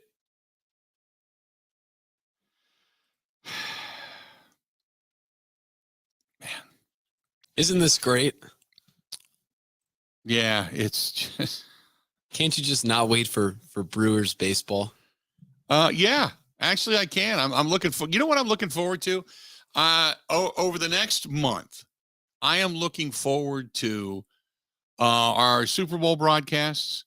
I am looking forward to the NFC and AFC Championship. I'm looking forward to post NBA All-Star break, and I'm really looking forward to college basketball heating up and getting into March Madness. I think somebody had texted me today and said we're like 6 weeks away from Selection Sunday, and I'm excited about that. You've got 3 teams in the area that are vying for the tournament, which is awesome. We haven't had that in a long, long time. And then obviously Brewers baseball. And we are probably going to head back out to Arizona for a few days of spring training this year and try to see what the Brewers are up to. And, all of that. But, you would figure by March, before the Brewers start the regular season, we'll know what's going on in Green Bay. We should know that by now. So we'll get through February, and all this is going to swirl and continue on, and rumors and little quips are going to fall out, and reports are going to be that he's on a mountaintop somewhere praying to the Dalai Lama with ayahuasca and a million hands and all that. I mean, whatever it is Aaron Rodgers does. I don't know. I don't follow him around, but all of that stuff we're going to hear about. And it's just, it's going to be on the daily, and you just, we've been used to it now for how many off seasons? 877-867-1670, 877-867-1670. We're coming up shortly on the Pat McAfee show, by the way, coming up here in about 40 minutes when Aaron Rodgers makes his appearance. Can't wait. There's speculation. What are you going to hear? All the talk and this, it's there. It's there. Is there something we want to hear? Yeah. I've said all along, I want to hear him say, you know what? I feel really good. I'm body wise. Still not sure exactly what I want to do. I'm really kind of enjoying just the downtime and taking it easy and not thinking too hard about football right now. But I'll get back at it in a couple of weeks and go from there. That's all I'm looking for. I know there's other people out there that are their breath. Go. Oh, Aaron, got to give it to us. Got to come. I'd love to hear him say, you know what? All the speculation I'm going to enter right now. I'm coming back. I'm committed. I'm ready. That's what I'd love to hear, but you're not going to hear that. They're not going to say that. He's not going to say that. Oh, he's going to take some shots at the big Jays. He'll do his little, don't listen to the media. Yeah, here it comes. He's going to take a shot at Schefter, maybe a shot at Peter King. He was never a huge Peter King fan to begin with, only because Peter King was Aaron Rodgers' guy, or was Brett Favre's guy. He gave Peter respect, but there was a couple of guys he just wasn't a fan of. But throw Florio in there, throw Florio in there. So there's a couple guys he wasn't a big fan of, but I don't know. It is what it is. Oh, you're right. Chris says, can't wait for Thin Mints. Oh, damn straight. We're into that season too. Right? Oh, damn straight. Damn straight. Forgot about that. 877-867-1670. Hit us up. Speaking of good stuff, coming up this weekend, I'm actually heading back down. We got a dinner on Saturday night down at Calderon Club. Really looking forward to it. And I'm hoping that our buddy Joe Martino, he's gone through a few things lately. He was ill for a while and had some family stuff going on. Hoping to see Joe down there. Joe from Point Brewing in Stevens Point. But that's always a gathering place. I said last time I was down there, Vin Baker came walking through the door. Every time you go there, it's like a who's who. but the food is outstanding. The best Italian food you're ever going to put in your mouth. As a matter of fact, find the Wisconsin Foodie show that just aired on PBS, a whole thing on San Giorgio, the Napolitana Pizzeria, a whole show on what exactly it is. It's fantastic. And it's what I've been saying for a long time about how special the place is and how special the people are. So check it out. Calderon Club, San Giorgio, Old World 3rd Street, downtown Milwaukee, right across the street from the Hyatt. If you're coming into town for a Bucks game, a UWM game, a Marquette game, an Ambrose game, or you just want a great night out, you're in the city. A terrific place to have Italian food. And they pair a lot of my specials up with Cider Boys down there from Point Brewing. And again, say hi to Joe Martino and wish him the best. He's got a lot going on too. So can't forget about our good guy, Joe. We're going to step out, take a quick break. Come back. More of the Bill Michaels Show next. Covering Wisconsin sports like a blanket. This is the Bill Michaels Show on the Wisconsin Sports Zone Radio Network. Bread. Delicious bread. It's so essential, it's often been exchanged like money throughout history. Well, at Quick Trip, our freshly made bread from our bakery saves you money. Because right now, our quick hot savings is Quickery white bread. Just 79 cents a loaf. 79 cents? Can you buy anything for 79 cents these days? Yup, a loaf of our fresh white bread. It's like inflation never happened here. So save some bread, buying some bread. Just 79 cents a loaf. Only at Quick Trip. We got you covered.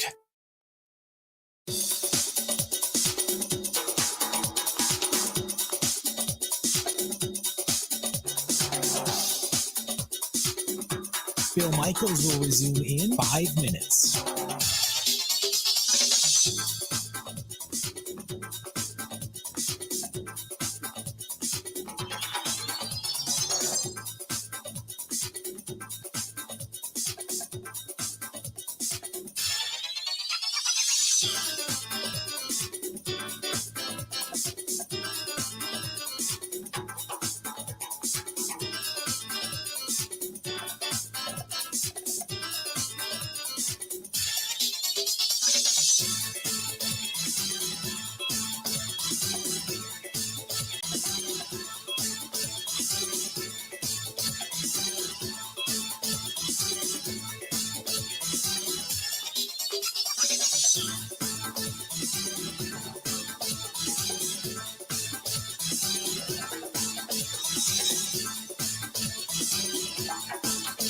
Bill Michaels will resume in 4 minutes.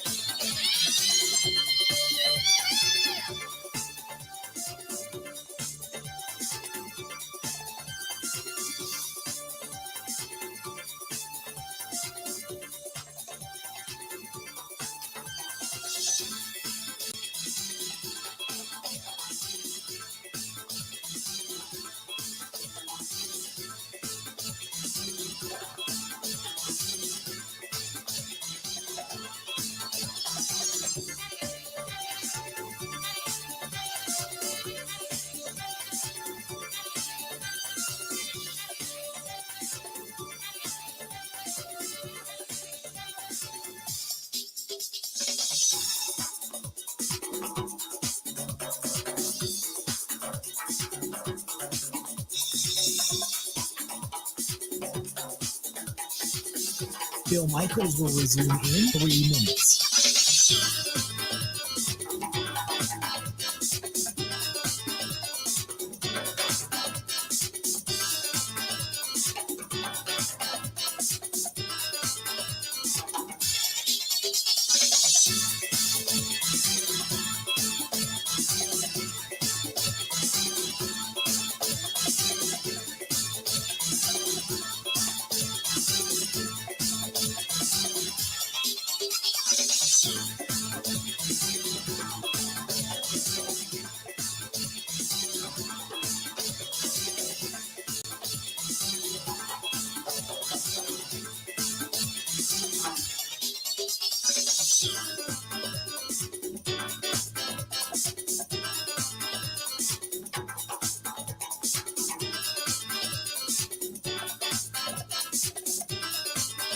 Bill Michaels will resume in 2 minutes.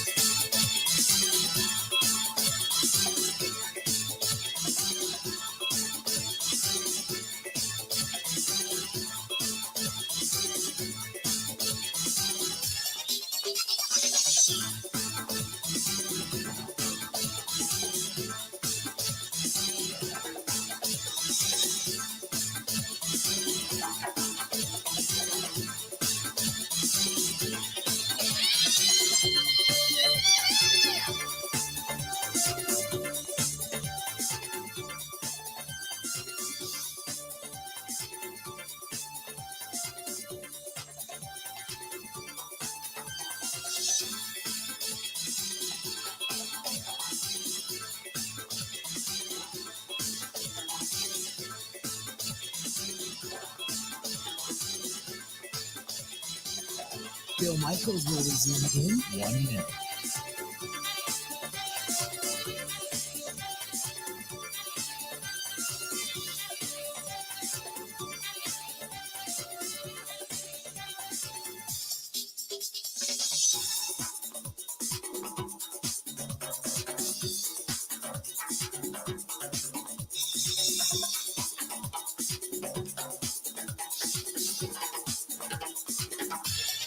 Bill Michaels will resume in 30 seconds.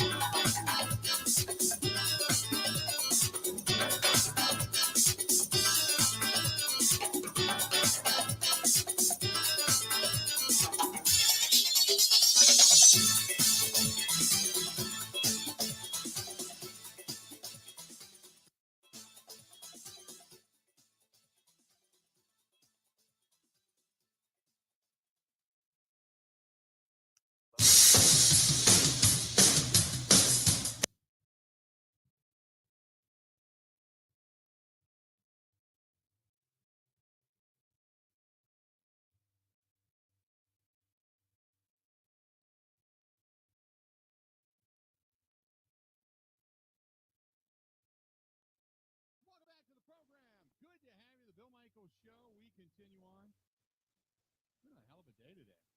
And really, what's really cool about this has been driven by you. We came in with a bunch of scattered stuff.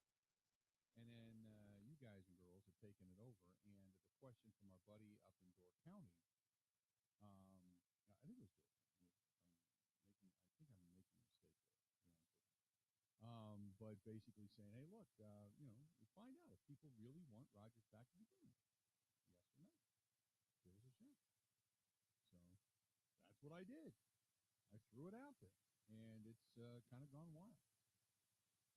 So, I think it was Tom. Tom up in Door County. Yeah, Tom said put it out there. So that's what we did. So anyway, if you are chiming in for the first time today, or if you want to make your voice heard, you can. All you got to do is go to Twitter at Bill_Michaels. You can follow me there or over on the Facebook fan page and find us there. And kind of let us know what you think. My opinion. I'm keeping Rodgers, and I want to run it back and pick up a couple of pieces, and then this team's viable next year. But with 21 hours left in voting, and the votes have poured in, 920 plus votes. As I sit here and hit refresh, 920 plus votes. It is to keep Rodgers or trade Rodgers. 76% say trade him, 24% say keep him. But like I've said, pass it around to your friends. I'd love to get a really good, because like I said, we're only an hour and a half, hour and 45 minutes into this thing, and 920 votes have been cast. So keep them coming, and we'd love to hear from you. This one's from Bill, who says above average quarterbacks don't take you anywhere. Pete says, I'm fine with Rodgers being gone. People worry too much about things like it was back in the 80s. The time had horrible people running things. I do see the Packers doing the right thing. If we get rid of them, the next quarterback draft class looks good. We just need above average quarterbacks and a great defense. Tell me, you could probably say Brock Purdy, but you don't know, you really don't know what his career is going to be. But right now, there's not an above average quarterback just running a team. There's a lot of really good superstar caliber quarterbacks running their teams that are in the Final Four right now. Patrick Mahomes, Jalen Hurts, and Joe Burrow. You wouldn't call any of them just above average, right? I that's legit when you think about it in the grand scheme of things. 877-867-1670, 877-867-1670. Bingy says, Bach, Jenkins, Jones, Jair, Gary, Rodgers, nobody else played good. Some are good. That's an argument. Just because players can improve doesn't mean they are good right now. It takes a lot more than 1 year to be a good player, so I can't give you all of those other players to go along with players that are going to be good. Which is true. Think about this. If now pause for a minute. Okay. Think about it if Christian Watson comes out and has this breakout season next year. And, Romeo Doubs becomes a good pass catcher. He's a good number 2. You have another wideout, a veteran you can bring in, and you draft a really high-end pass-catching tight end. That changes things dramatically offensively, doesn't it? I think it does. So we could sit here and say the offensive line's pretty solid coming back. You need some depth, obviously, but it's pretty solid coming back. Doesn't it change things? Doesn't it change the outlook? Especially getting, like I said, Rashawn Gary and company back, Stokes back. I mean, really the only guy I think that probably isn't going to come back would be Adrian Amos. Unless he works out a deal to come back. But your team's pretty much the same then. The only difference would be, again, the ability of the quarterback to buy in and the coaching. That's it. 877-867-1670. Bill says, I agree with you, but Purdy is in the NFC Championship on a team with a loaded roster. Not saying Love couldn't get us there, but the rosters aren't comparable. No, I agree with that. I mean, first of all, you've got Deebo Samuel, you've got George Kittle, you've got a decent run game. So those 3 guys alone are pretty solid. But we don't know what Purdy's going to be. Does Purdy turn out to be the next Tom Brady?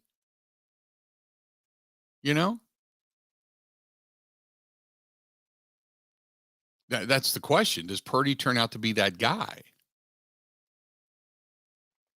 Where he was just this diamond in the rough that fell, and he fell into a great system, and he just becomes this spectacular quarterback that has an unbelievable first year and just falls into the position of being able to run this team.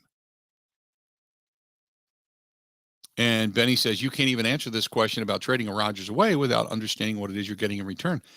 I don't think you're getting as much as you think you are. Not for a guy that's not sure if he's going to play beyond next year. I don't know. I think so. People would put it this way. If Rodgers is worth 2 number 2s, then why are you not keeping him? When you think about it, you don't want him because you don't believe he can take you there, but you want 2 number 2s or 2 number 1s for him. That doesn't make sense. 877-867-1670. The Watcher 22 says that the problem is you're still handcuffing the salary cap for years by keeping him. That's you're selling your soul to the devil. You're selling your soul to the devil.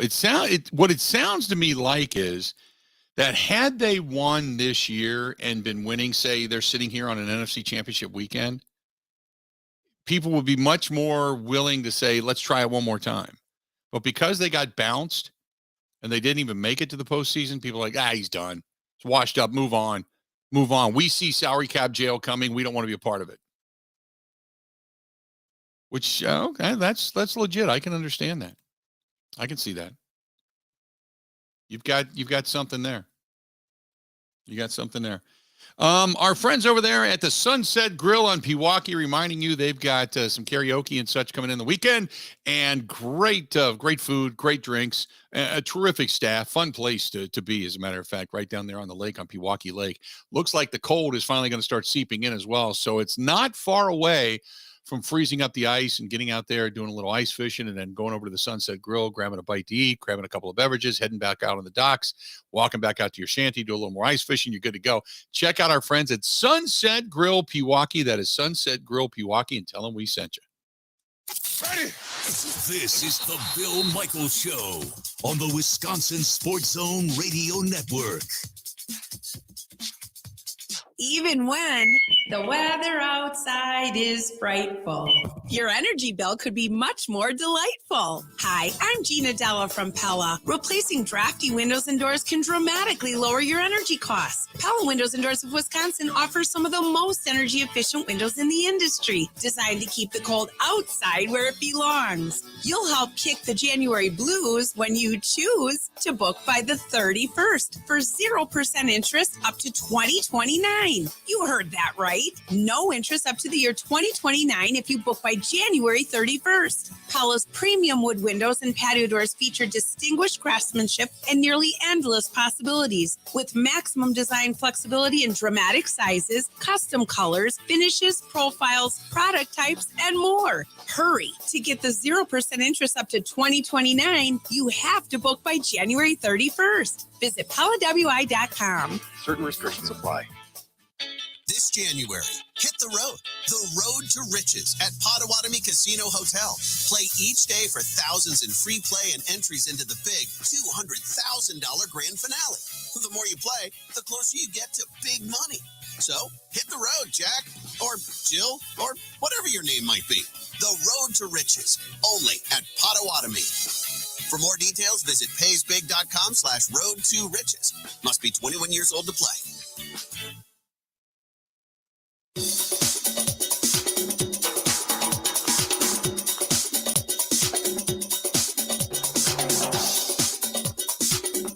Bill Michaels will resume in 3 minutes.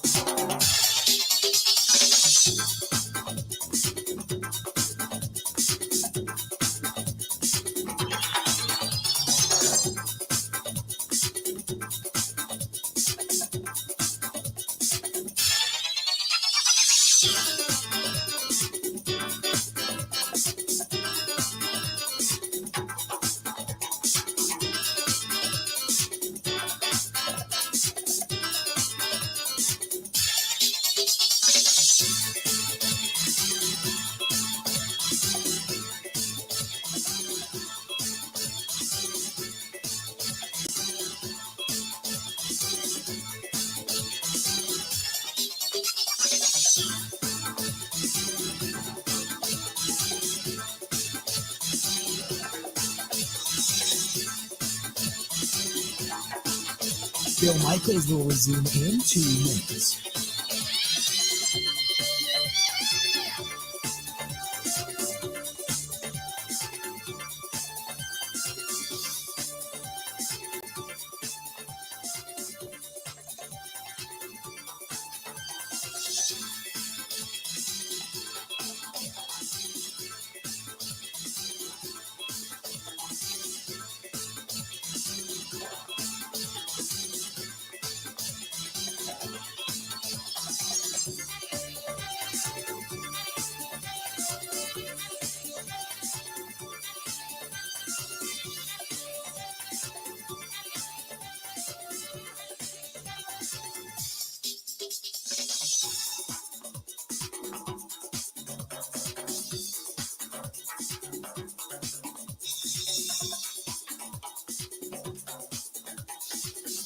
Bill Michaels will resume in 1 minute.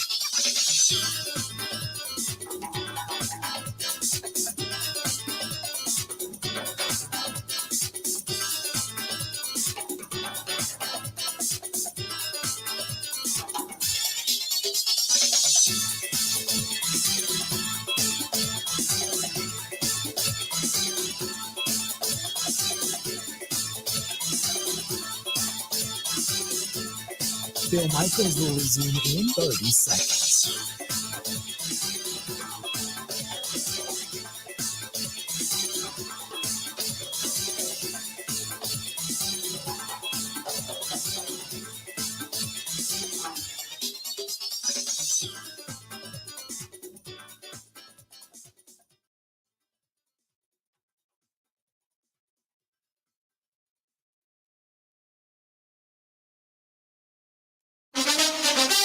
Now, here's Mike Clemens. NFL teams preparing for the conference championship games. The Eagles will host the 49ers. Kickoff at 2 p.m. Sunday from Philadelphia, followed by the Kansas City Chiefs and the Bengals at Arrowhead Stadium. Chiefs quarterback Patrick Mahomes, on dealing with a high ankle sprain, suffered in the first half of their win over the Jaguars. Doctors telling Mahomes in the blue injury tent he needed to be x-rayed. I told him I would do it at halftime. For a while, I thought I could play through it, and then he said, "I'm not putting you back in, so you might as well go get the X-ray. And then if it's negative or whatever, I'll put you back in." So I ran back there, got the X-ray, and was able to finish the game. Backup Chad Henne took over for 13 plays, leading Kansas City on a 98-yard drive and a touchdown. It's obviously all our weapons that we have, and staying prepared each and every moment.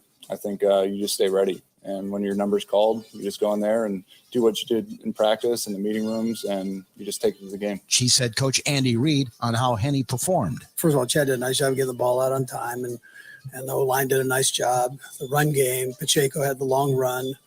You know, the guys love Chad, and they play for him. So it was a great deal. Reid says he thinks Mahomes will be able to play on Sunday. The Jaguars made it close, but were eliminated by the Chiefs 27-20. Quarterback Trevor Lawrence. We'll be back. I'm confident in that. This is more the beginning than it is the end of something. So we got a taste of it. And, I mean, the guys are already hungry to get this opportunity again. Head coach Doug Peterson. From the beginning of the season to today, our expectation is to be in these games every year. You know, this was a good first year for all of us. That's Jaguars head coach Doug Peterson. I'm Mike Clemens on The Bill Michaels Show.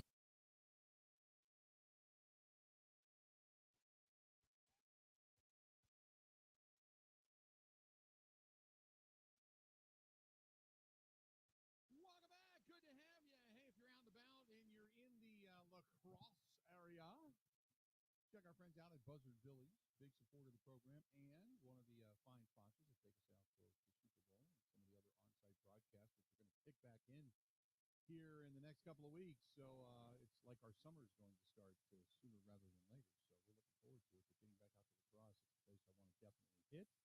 And I get upstairs to the Starlight Lounge, enjoy some beverages. So if you're out and about, tell them we sent you. Over there at Buzzard Billy's and Starlight Lounge. Love that. Love it. 877-867-1670, 877-867-1670. Jason says, I want Aaron Rodgers to say nothing on the Pat McAfee show about coming back. I just want him to talk about what he's up to, what he's doing, what he's thinking. Leave the media alone, leave football alone. Just talk about himself. I don't care. There you go. There you go. Brett says, did you see what Skip Bayless tweeted? Trade Rodgers for Dak. Two things. One, no. But Dak Prescott's never going to win you a Super Bowl. Never going to win you a Super Bowl. I've said that for years. Dak Prescott doesn't have it in him. He's just not that good. He's never been that good. He was the best thing available at the time. And so he got the contract. That was it. But he's never been that good. I know Cowboy fans get all over me and bitch and yell and moan. And I'm like, every year the proof is in the pudding. He's just never been that good. So, sorry, ain't happening. Ain't happening. Yeah, that goes back to, remember when the Packers drafted Nick Perry? And then it came up that, you know, all these linebackers, all these defensive ends, these outside backers, because they wanted him to be a DN, but they wanted him to be a stand-up and this and that. And then Nick Perry came in the market. It was coming up for free agency. And there's no way you're going to re-sign Nick Perry. But he was the best guy available in free agency, so they re-signed him to some stupid contract. That's what Dak did. Only difference is Dak plays quarterback. Dak is the Nick Perry of football. Dak was the best available. They didn't want to lose him. There was nobody else on the horizon. So you live with what you know rather than going out and spending a ton of money on an unknown. And just like kind of Rodgers had it over on the Packers, but Rodgers at least had success. Dak didn't have that kind of success. He showed potential, but no. Then Jerry took a liking to him, and one of the biggest mistakes Jerry ever made was signing Dak to that big contract. That was it, because Dax never lived up to the billing. Never. He was the Nick Perry of quarterbacks. Remember, Bill, it was because Romo got hurt there. I think in the Right. preseason, he broke his ankle, Yep. which then screwed two things. It screwed the Cowboys because they haven't won. Right. And America has also faced the backlash because we have to listen to Romo call games. Yep. There you go. Well, I don't mind Romo calling games. I will say this, though. He has gotten, like, off his game. He just, like, waxes just out of the box. And some of the things he says, I'm like, wait a minute. You wait, what? You know, when he's talking to Jim Nantz. And then the other day when Jim Nantz throws it to him, he's like, so what do you think, Tony? And Tony can't even talk because he just ate a lozenge or something. Like, what the hell are you eating? You pick now to start eating when you know you're going to your stand-up? So Romo's really good at calling what is the game and what's to come and looking at formations and all that stuff. But he's like falling. He's like regress rather than progress. We got 3 down, 1 to go. Stay tuned.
Welcome back. Hour number 4, and we are glad you're with us.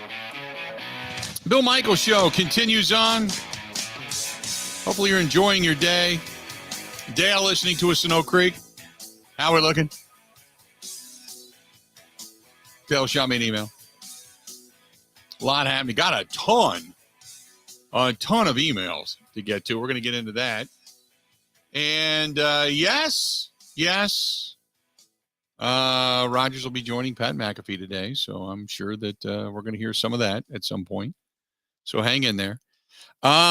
Since 95 tweets us and says, I'd rather trade for DeAndre Hopkins and keep Rodgers for literally one more year. If we're not going to trade for D Hopkins, it's very clear we should just trade Aaron Rodgers. There you go. Aaron Rodgers Pinky Toes says the question isn't that simple. You have to take what you are offered into account. Again, this is not specifically my question. This was a question that was brought up on the show by a listener up in Door County who said, I'm sure the most of the people want Rodgers gone. So I put it out there. That's it. I didn't quantify it. I didn't think he didn't say anything about Rodgers gone if you get 2 firsts, or Rodgers gone if you get a 6th, or Rodgers gone if you get 1 player in return. None of that. He just said, I think the majority of people want Rodgers gone. They're tired of it. They want him gone. That's it. 1,073 votes cast, 75.4% saying trade him, 24.6% saying keep him. It's not predicated upon whether you think he can win. None of that. I'm just strictly throwing it out there. Again, sometimes Ben and I will sit down. Ben will plan, guests and put it all together, and then I'll figure out the rest. And I start to fill in all the segments, and I start to think about what trips the trigger, and I start to talk about stuff. And then I got the note from our guy up in Door County who said, just ask the question. So I thought, I'll give you the show. You, the listeners, here you go. Here's the show today. Because this was not my plan today. But there you go. 877-867-1670. You want to find us, please feel free to go ahead and do so. Okay. Let me say this. The Packers asking price. I just saw this, that there was something tweeted out by a radio station in Milwaukee. I'm not going to get into who said it.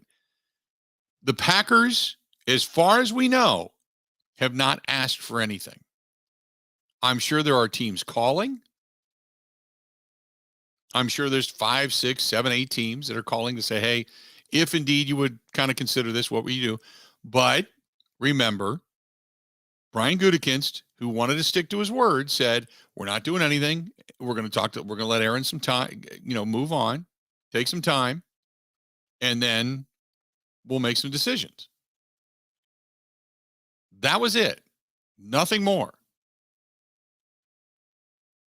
So to say that the Packers are asking, unless Rodgers already called him and said, hey, I'm out, Packers aren't asking anything. It's a lot of speculation about what could be or could not happen. And again, 2 number ones. The Packers are asking for 2 number ones. No, they're not. Not that I know. They could. Well, who knows? You know what? Maybe they could be. Because if a team would say, I'll give you 2 number ones, maybe they do that right now. For a guy that they're not even sure is going to play. Right? But some of this stuff is so unsubstantiated. It's like, stop. And there, even Schefter, all of this stuff is based upon what Schefter said. All these different quotes. Peter King quotes Schefter. Other people are quoting Peter King. But nobody's got anything substantial, people. Right? Nobody's got anything substantial. Nobody said anything specifically. Nobody's quoting a source within the Packers or an agent of Aaron Rodgers or a source with the Jets or a source with the Raiders. Nobody. They're just saying it's possible. And with that, it's all gotten spun out of control. It's just bananas, man. Pac fan says, I'll ask again, wondering why you're so adamant about bringing Rodgers back when you've been saying for years how no team has a quarterback making over 13.5% of their salary cap, even a Super Bowl. That's a great question. That's a great question. I feel like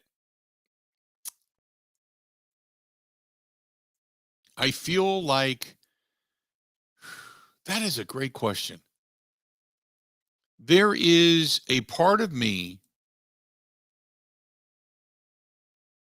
if you take the math out of this, okay, that's a really good question. So if you take the math out of this, all right, Aaron Rodgers coming up in 2023 would end up making just about 14%. Okay. That just about 14% is like 13.9. So you're kind of on that fringe. Okay. So I think there's part of me that is nostalgic. Part of me that is nostalgic. That says, yeah, the Packers with Murphy and just from what I hear, they all want this championship together. And here's some thoughts, okay? Because this gets a little deep here. The Packers organization, if Rodgers goes, unless Jordan Love turns into Hall of Famer, the Packers organization will forever be known as the organization that had 2 Hall of Fame quarterbacks, 30 plus years of quarterback play,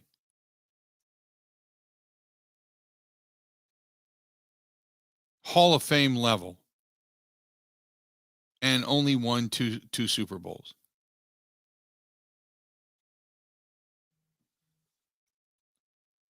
And I don't think they want that moniker. I think there is this deep feeling of we got to get one. And maybe as a Packers fan, I want to see him get one. I want to see Rodgers get one more as a Packer. I want to see Murphy be able to ride off with a Lombardi trophy. I want to see it be done.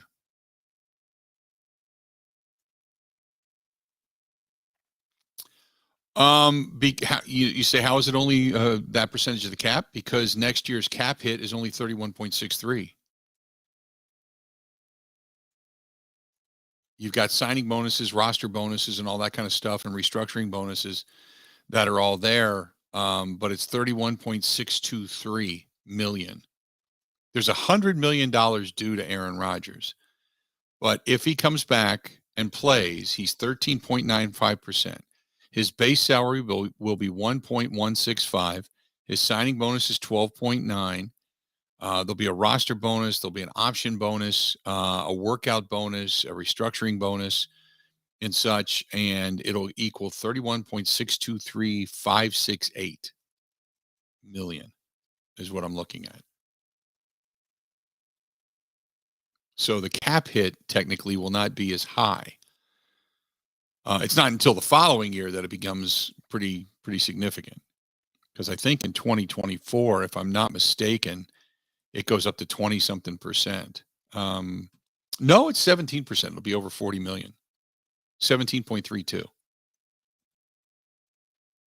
So it won't be terrible next year, but it'll be high. So I guess when you ask me why I'm so adamant, 1, I think he gives you a really good chance to win.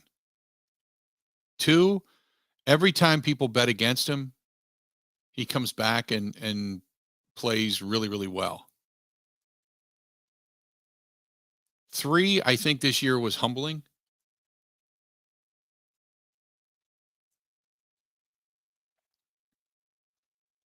I think this year was humbling. In a lot of ways. And that's, again, if he's all in. If he's not all in, I'm trading him away right now. CBS Sports just posted, what was it? They just posted what? Because Adam Schefter hasn't posted anything in a day. So this whole thing about they're quoting Adam Schefter. They're quoting Adam Schefter from when? Days ago? Because Schefter hasn't posted anything. I just went there. CBS Sports just posted the Packers are considering trading Rodgers to the AFC, according to Schefter. Schefter has not posted anything. His most recent post was 2 hours ago, which was a retweet from Nick Wagner from the 49ers. He posted the Super Bowl officiating crew a couple of hours ago. He retweeted Fields Yates, and then nothing else out of him except for the offensive coordinator and quarterback coach Bill O'Brien's return to the New England Patriots. And then he goes back 20 hours ago. There's nothing new from Schefter there. So no, there's not. Lance P hits me up over on Twitter, says, Bill, here's where I'm at. After watching every team in the playoff, it's clear that the Packers currently constructed just aren't good enough on all 3 phases. Also, the Packers brass has every right to be roasted on how they acted over the past 30 years.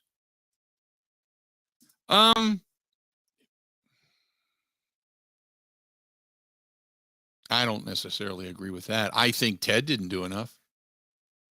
I think Ted won a championship and got his power and then sat on it and always tried to be the smartest guy in the room. His last few drafts were not good. Up till that point, they were a pretty good football team, but the consistency of trying to fit square pegs into a round hole was arguably one of the dumbest things Ted could have done for a period of time.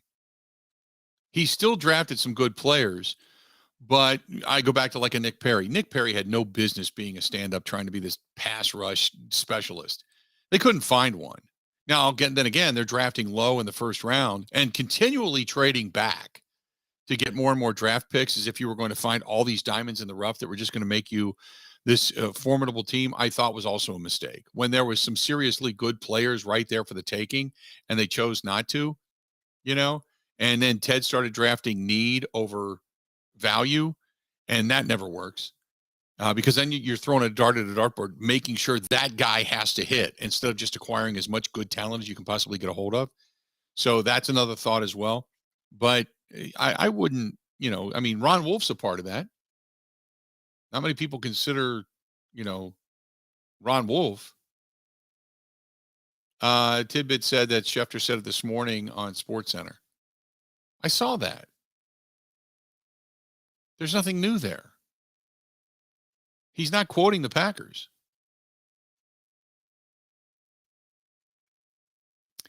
So I'm not going to roast everybody. I mean, hindsight being what it is, sure. But it's not like they haven't had success. I mean, I'm not going to sit here and defend everything, but I'll defend a lot of it because they've been one of the most winningest teams in football. You look at the only team that's been more of a winning program in football up until this year was the Patriots. The second winningest team in football was the Packers. Watcher says people are forgetting the fact that Love could actually be great. Do you believe that? Do you really believe that? Because if he was great and they knew it, they would have already moved on from Rodgers. They would have told Rodgers last year, you know what? We're going to get the most for you. Because then what you would have done is if you really believed that Love was the guy, you would have moved Rodgers. You would have gotten him traded to somebody that he really wanted to go to. And then you would have started fortifying this team with draft choices for Love. They don't believe that. They believe that he's good. They just don't know what they have in him because they haven't seen him be able to win.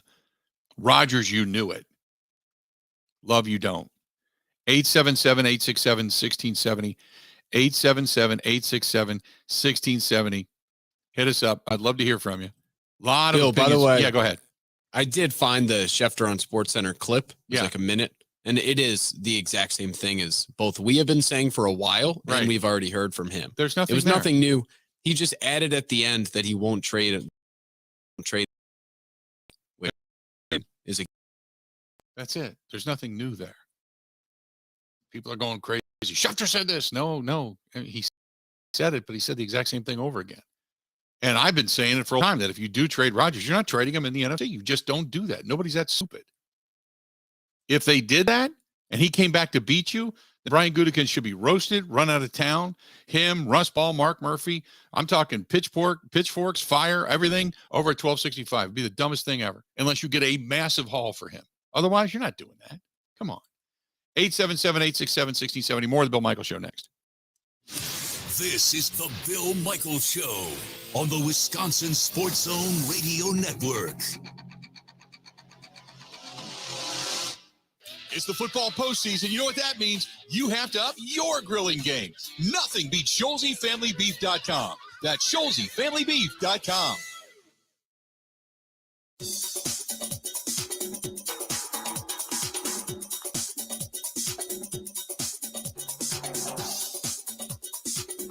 Bill Michaels will resume in 3 minutes.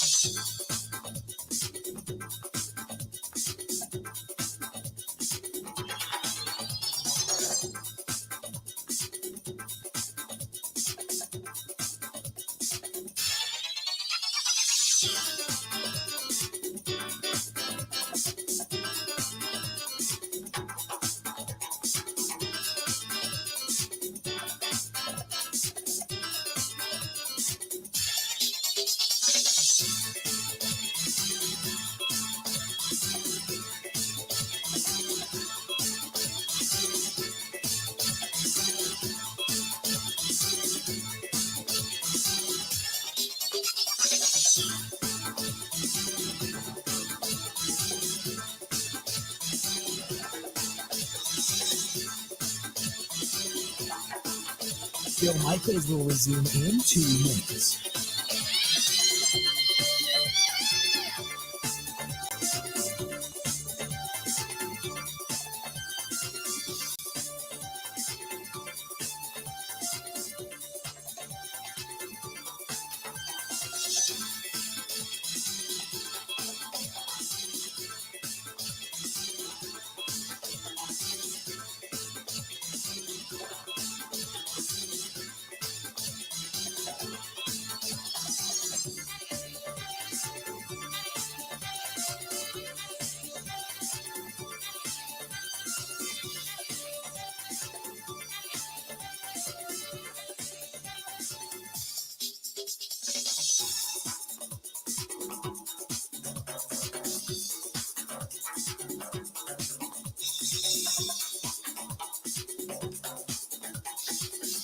Bill Michaels will resume in 1 minute.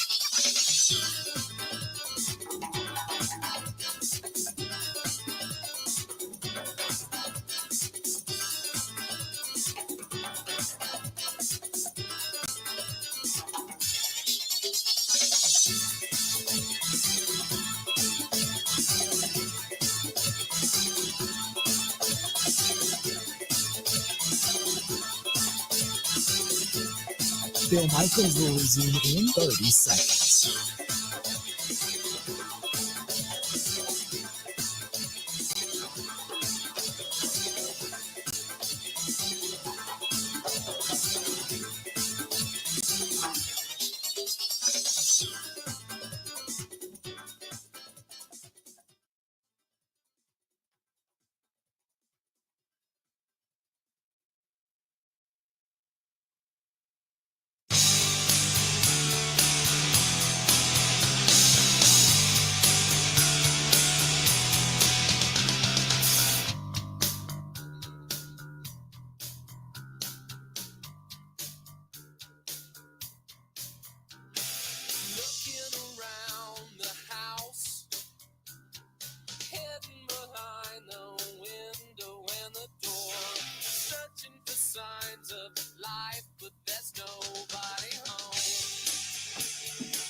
Welcome back to the program. Bill Michaels Show continuing on. Good to have you on board today. 877-867-1670, 877-867-1670. Watcher says, I would assume that if they do trade Aaron Rodgers and Love totally stinks, it gives Murphy no cause to fire LaFleur. That's so far down the road, though, isn't it? That's so far down the road. It just is. Mark says, what is the tally? The tally right now on the poll question, which is over on Twitter, and we've asked it. You can respond via comments over on Facebook. But since you asked for it, I posted it. It says, Packers fans, it's simple. Do you want to see the team keep Rodgers or trade Rodgers? You know my opinion. Now give me yours. The camp of trade Rodgers is 75.3%. 24.7% say keep him. 1,170 votes exact as of right now have been cast with 21 hours to go. So keep sharing it. And I want to see what the total amass is by the time this thing comes to fruition tomorrow. 877-867-1670, 877-867-1670. This portion of the program, by the way, brought to you by our friends at the Social House, HAUS. New menu, a lot of new menu items at the Social House on Lisbon Road, Menominee Falls.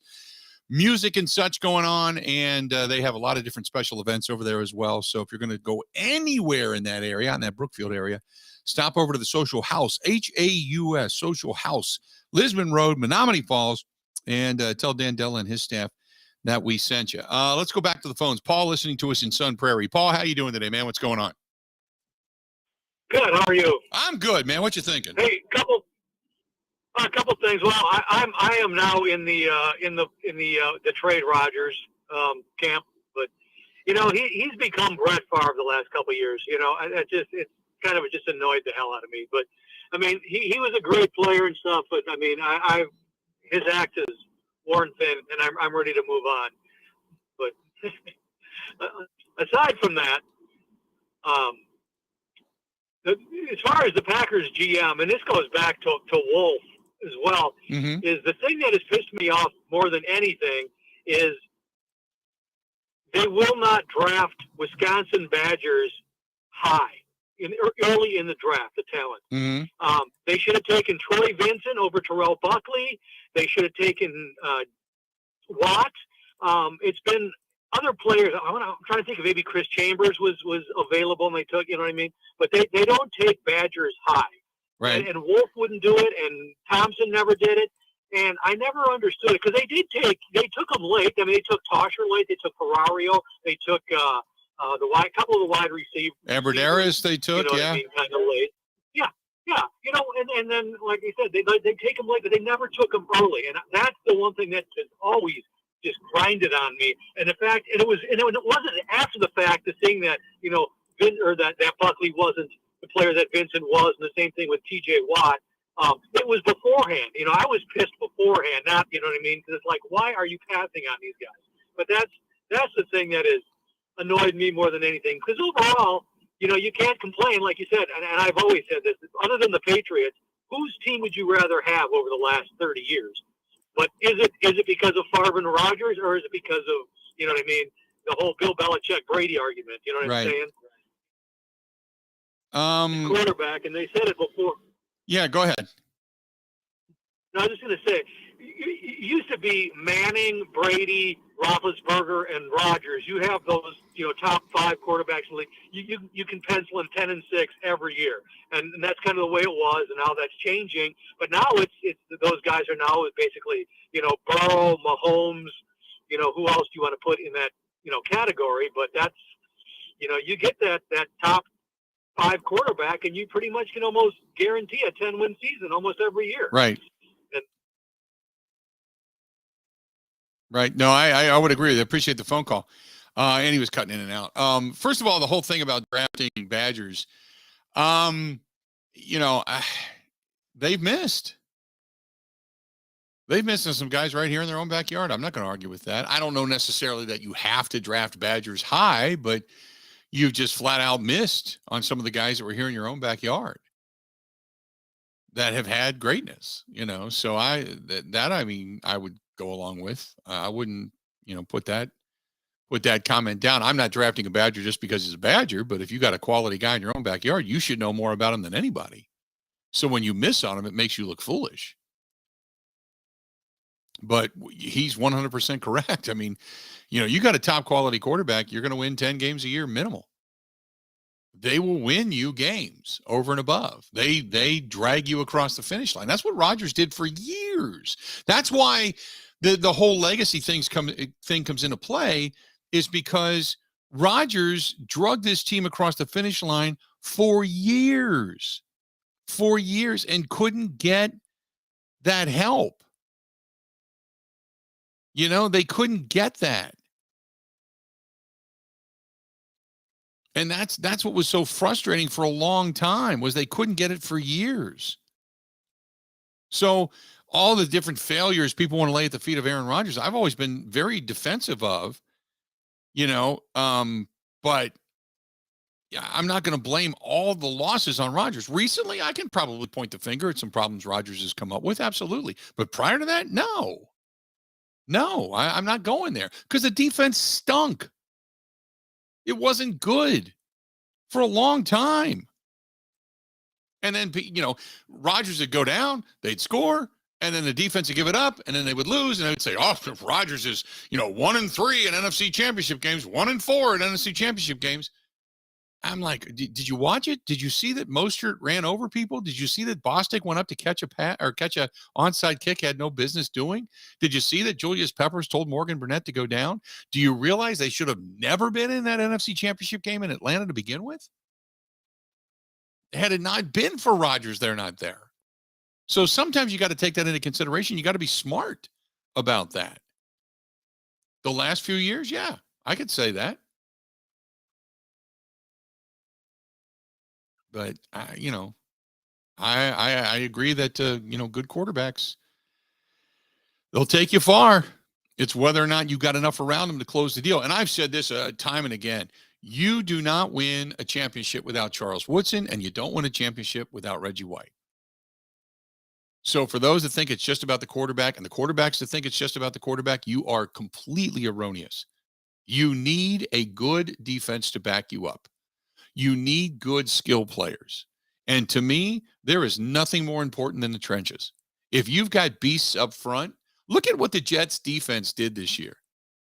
Their secondary was good, but they weren't great. Their up front guys, they got after it. That's how they whipped the Packers' ass. They beat up on that Packers offensive line. That's how they got wins. That's the reason, for the most part, they were pretty good. It wasn't until teams started scheming specifically for rush up front and injuries started to take over that they started to falter down the stretch.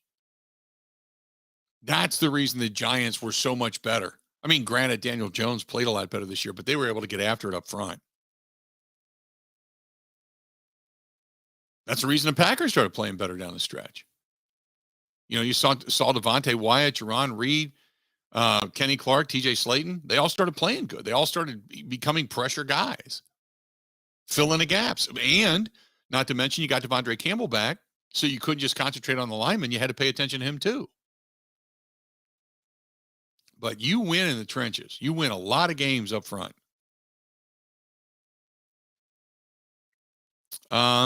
Zach says if the performance stays the same and the team is 8-9 again, a higher draft pick and a new head coach. 100% agree. 100% agree. I still think you're kind of caught between in the 2020 of, do you go in one direction and say, I'm going to bring in new defense, I'm going to do this, I'm going to do that, and change things up because we got to go for it. And then it may take guys 4, 5, 7 games, whatever it is, to get to the point that they're finally proficient. But by then, how many games have you lost? Or do you run it all back and say, hey, everybody, we got to buy in. This is it. We got to buy all this in. Because I know Matt LaFleur is feeling pressure. And they were talking about coaches going into this upcoming season on the hot seat. And I'm thinking Matt LaFleur's name should be on it. Because if you keep Rodgers and you run a lot of this back and you still can't get there, you got to think about Matt LaFleur being on the hot seat at some point. Because this is the defense, this is the coordinator, this is the guy you're bringing back, right? You have to feel that pressure. 877-867-1670. Coming back, he speaks. Aaron Rodgers. We'll take a listen next on the Bill Michaels Show. Covering Wisconsin sports like a blanket. This is the Bill Michaels Show on the Wisconsin Sports Zone Radio Network.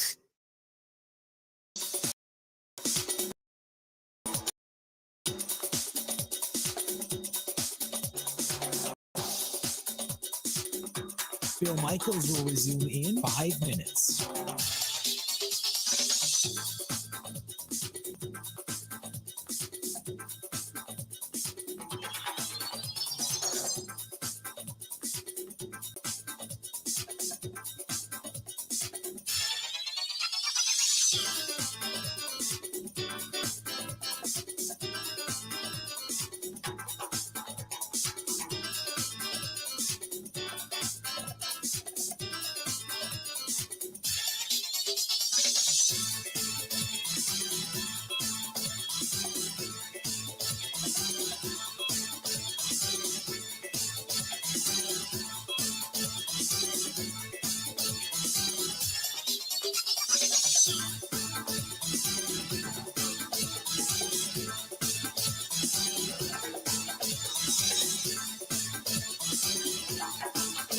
Bill Michaels will resume in 4 minutes.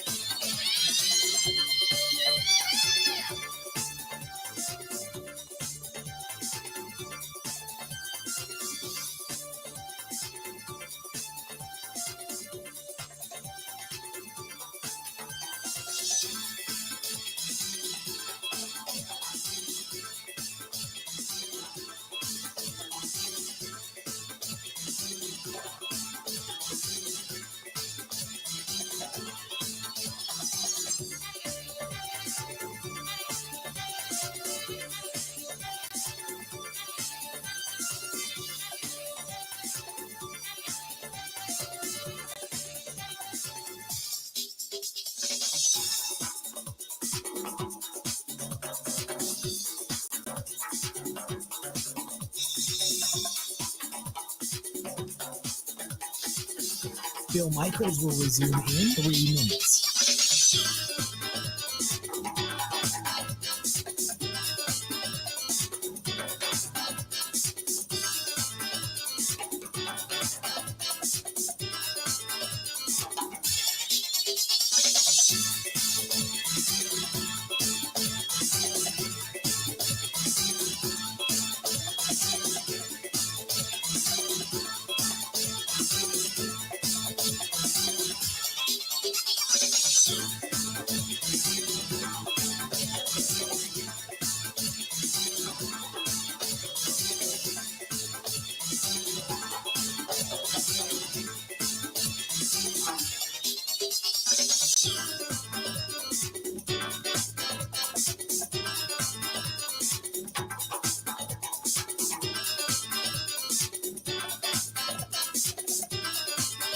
Bill Michaels will resume in 2 minutes.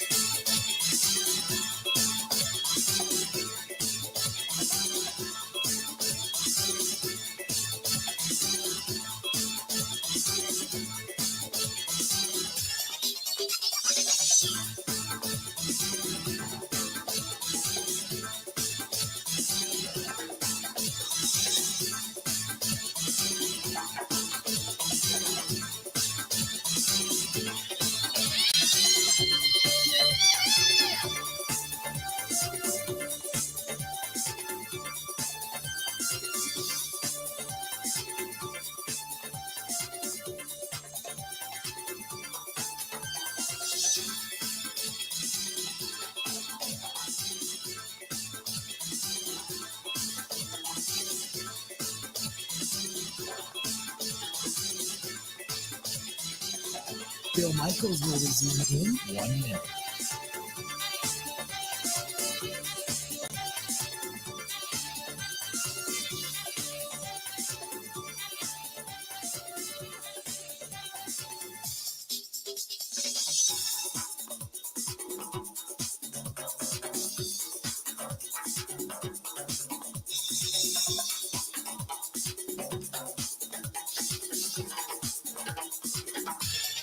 Bill Michaels will resume in 30 seconds.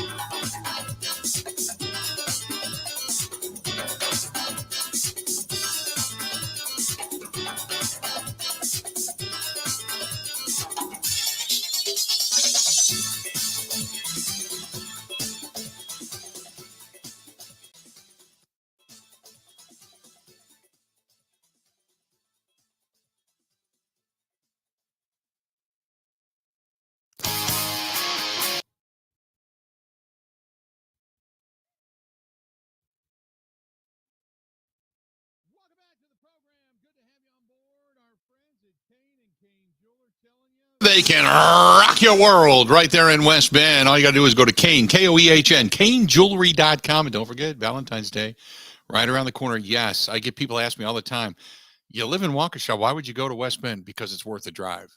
They're good people. Their prices are fantastic. They take time to acknowledge all the different questions you may have. They're just terrific people. And that's Kane, K-O-E-H-N, KaneJewelry.com. That is KaneJewelry.com. And you can buy on the internet, too. I mean, you can, if you got questions, give Andy a call, get a hold of them. But they're located right there in West Bend. Kane, K-O-E-H-N, KaneJewelry.com. That is KaneJewelry.com. Ben, do we have it? Do we have stuff? We have something. We have something. I don't know how you would classify it as real stuff. Do we have anything you want to play, or do we just kind of read this? It could be played. I'll play it. You want to play it? Okay, go. In 2 weeks, then I would have came to a decision. It would have been much more difficult for sure. But I think, Tom's been playing a long, long time. He deserves the right to take as much time as he need. I've been playing a little bit less time, I think 5 or 6 years.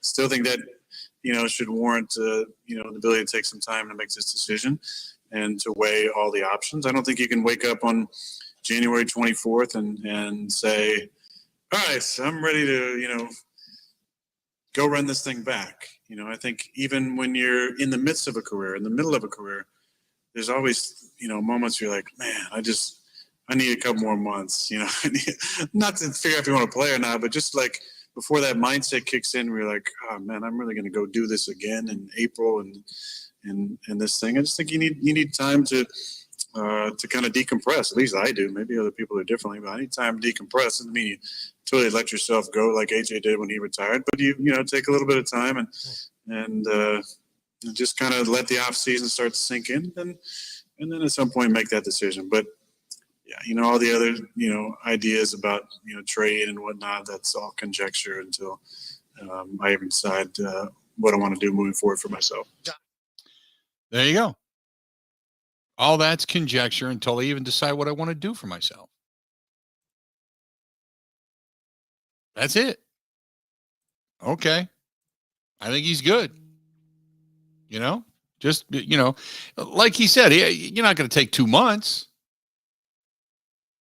You're not going to take 2 months, but, Now, in regards to the whole thing he said last week about the MVP, he said, quote, everyone wants to win an MVP. Yeah.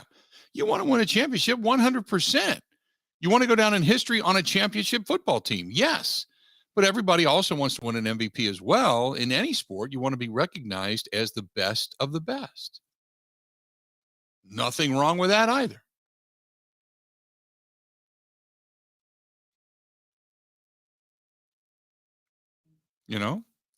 Rodgers went on to say the grass isn't always greener. The grass is greener wherever you water it. He said that today. Bill, I'll have a lot more extensive audio tomorrow. It's all going so fast. But he also did just say on Green Bay, quote, I'd love to finish there, and I might have finished there. Who knows? Right. There you go. Didn't I tell you? That's what today's going to be. I'd love to finish in Green Bay. Maybe I have finished in Green Bay. I told you. That's exactly what he doesn't have to do that. But it's so predictable because tomorrow it's going to be all over the NFL Network. It's going to be on Barstool. It's going to be on Get Up. It's going to be on Fox. It's going to be all over. He said he might have already finished in Green Bay. Got to hear what Aaron Rodgers said yesterday on the Pat McAfee show. I mean, you're going to hear that. It's like, just stop. Don't say. I agree with everything he said. With what he just said. I agree with all of that. You take a little time. You've earned that right. Take a little, no problem. And I said that. I've said that from the very beginning. I feel good about what I said. I couldn't agree more. Take a little time. You're up there, man. Do you really want to do this again? But like he said, once he's in, he's in. And that's all I want to hear if I'm Brian Gutekunst. So if I'm sitting there going, you know what? I need to know if you're in, man. I'm in. I'm ready to go. I'm coming back. I'm ready to go. I'm inspired. Got a lot of young talent, man. I'm excited about that. Pick me up one more guy. Let's do this and let's run this thing back. Let's do it right. I missed some throws. Matt missed some calls. Joe Barry's Joe Barry. I think we can put this thing together. Let's do it. That's what I'm looking for. I'm happy with everything he said. And then he says, well, I want to finish I'd love to finish my career in Green Bay. And just stop. Don't say another word. And I might have already finished my career in Green Bay. Kick me right in a beanbag. Don't do that. For a guy that doesn't want people to talk about him, it's all what's going on in Green Bay. And I'd love to finish there. Yes. I would. And I might have finished there. Who knows? I never thought that I'd have to come to work wearing a cup. Oh, my God. Now, it's going to be, maybe I want to be traded. Maybe. That's all conjecture. Maybe. Well, we'll see. So, no, it could have been, if I decide to retire, maybe I already have finished there. That would be acceptable. That would be acceptable.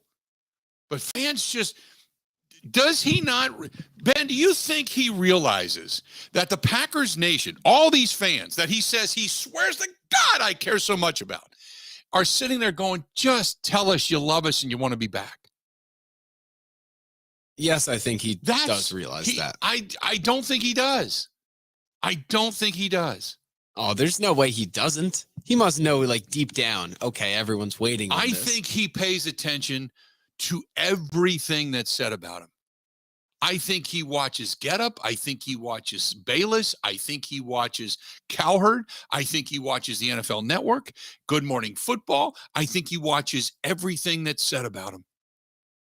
And the fact that he just said they made that statement now, he's like, you're going to talk about me for days. I really do. Otherwise, don't say it. Or he kind of enjoys it. I think that's part of it too. I wouldn't. And I also think he does a good job of separating himself, where he'll go on this show and then the rest of the time he'll spend separated from everything. So he'll miss the reaction. And then someone will tell him what people said, and then he'll say, "Oh, the media did this," and then back and forth. I know Peter Bukowski just said more of the Green Bay wants to go younger. Commentary from Aaron Rodgers, given everything the Packers have done, and said publicly the only reasonable explanation for this is the Packers intimidated or said outright some of his guys aren't coming back. Which that's fair. That's fair. Big Dog is old, dude. He's a blocker. Maybe a good, locker room guy, but you got to get better.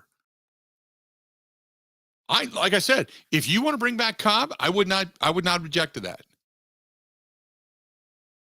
If you want to bring back Big Dog and say, hey, let's give it a shot, I would not object to that. But if you bring in somebody via the draft that is as good or better, then I'm doing it. I'm not going to piss away young talent because you have to hold on to some of the older guys. This team needs to get better. You need to upgrade certain positions. Now, you number one is trenches. But dude, you got to. I mean, I'm sure he knows, but you're not far away. Thomas says, "Where's the fire in 12?" You don't need fire. It's off season.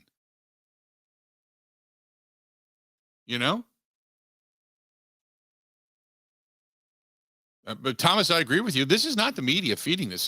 He's on the Pat McAfee show and he's doing his regular hit. He's not going around doing a bunch of radio interviews of all this other stuff. I agree with that. It's not the media. It's people hang on his word, but he could have just simply said, I would love to finish my career in Green Bay. And his next statement saying I might have, he could have qualified that by saying, if I don't come back to play, then I have finished my career in Green Bay. But not leave it open-ended to think that everybody's out there now thinking he wants a trade. That's all. As the world turns. We should start off the show every day now with the theme from Days of Our Lives. We just should. I believe we should.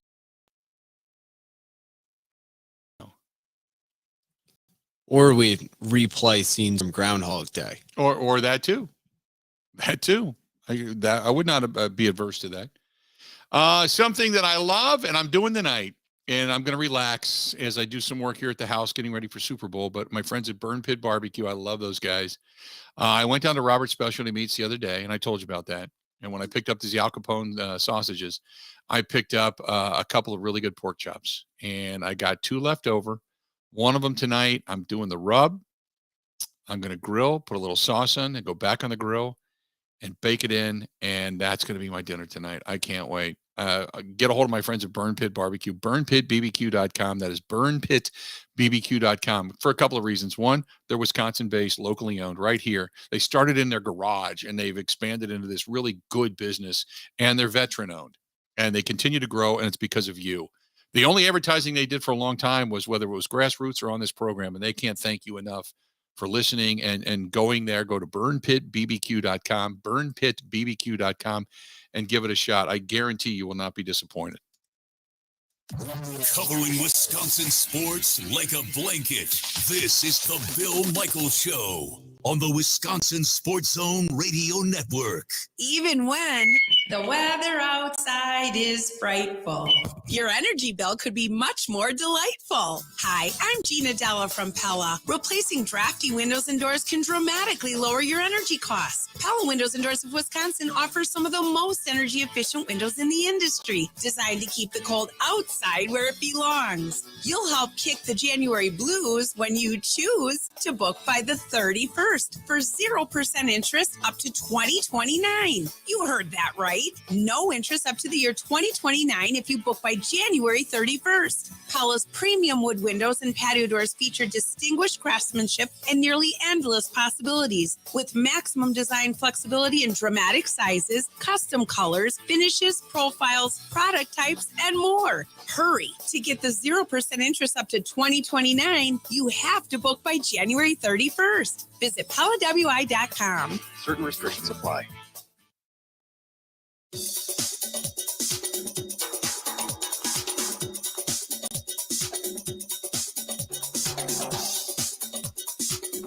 Bill Michaels will resume in 3 minutes.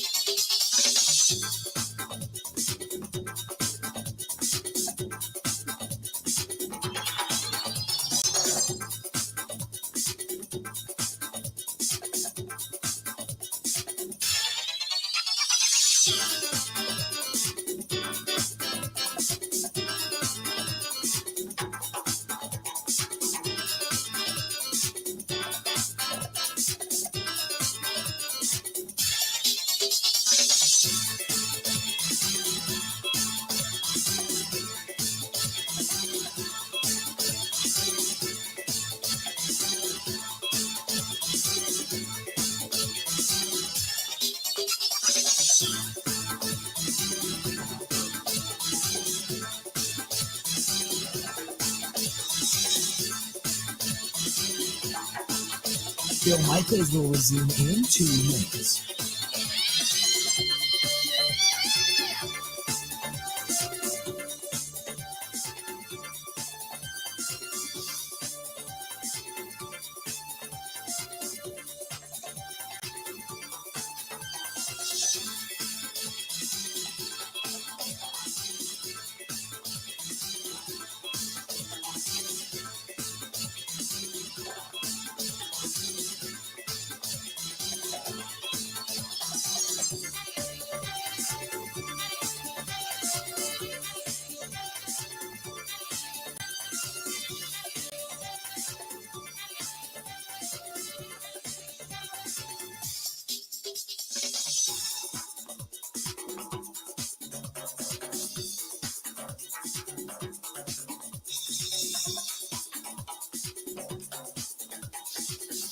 Bill Michaels will resume in 1 minute.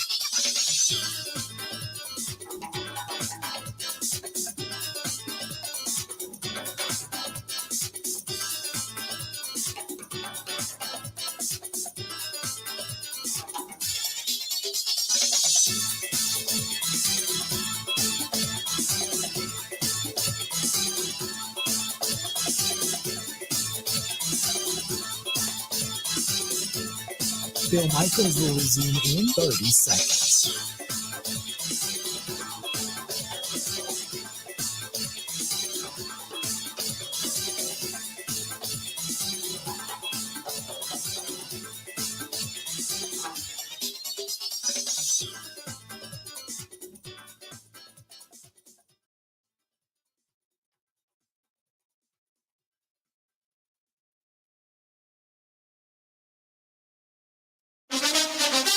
Now, here's Mike Clemens. The NFL Conference Championships are coming up this Sunday. The Chiefs will host the Bengals for the AFC title. The day gets started as the Philadelphia Eagles go up against the San Francisco 49ers at 2 o'clock. Philadelphia rolled over the New York Giants 38-7. Quarterback Daniel Jones on the loss.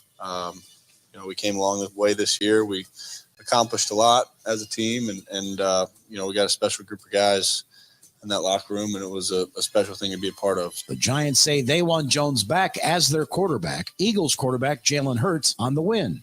It's always great to start fast.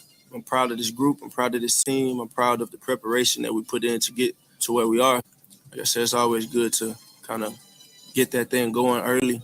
I think executing is the most important thing out of all of it. The 49ers held on to beat the Cowboys 19-12. Rookie quarterback Brock Purdy on his 30-yard pass in the third quarter to George Kittle to set up the go-ahead touchdown. For that part of the game, we needed something. We needed a spark, get the ball rolling, and for Kittle to make a play like that, you just feel it in the whole stadium. Like, man, that felt good. To get a big gain like that and get us going. So, props to Kittle. he was one of our like last options in that play, but he kept the play alive by, feeling space, and I got my eyes back and he was there. Kittle on his dramatic, crazy over-the-shoulder catch. It was a bootleg. I think it was Ayuk, Debo, or Juice. He's a hot guy, and I'm literally not even in the read. So I just saw kind of a space, and he hadn't thrown it yet, so I was just going up the field, and he gave me a catchable ball, and I was just trying to be dramatic. Just for TV, man. It's just for TV. Just trying to be a little dramatic, get the ratings up. That's all we're here for. That's 49ers tight end George Kittle. I'm Mike Clemens on The Bill Michaels Show.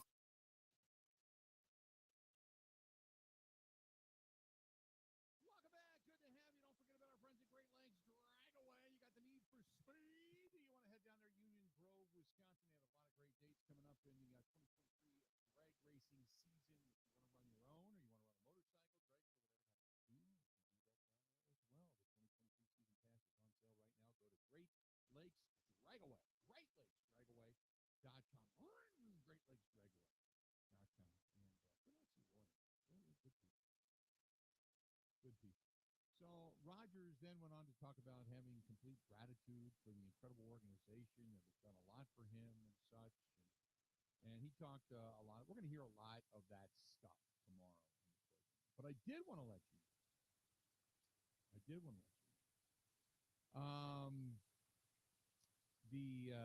The poll question, just an FYI for those that are asking, we're up to 1,300 votes. Keep them coming. Would you keep Rodgers or trade Rodgers?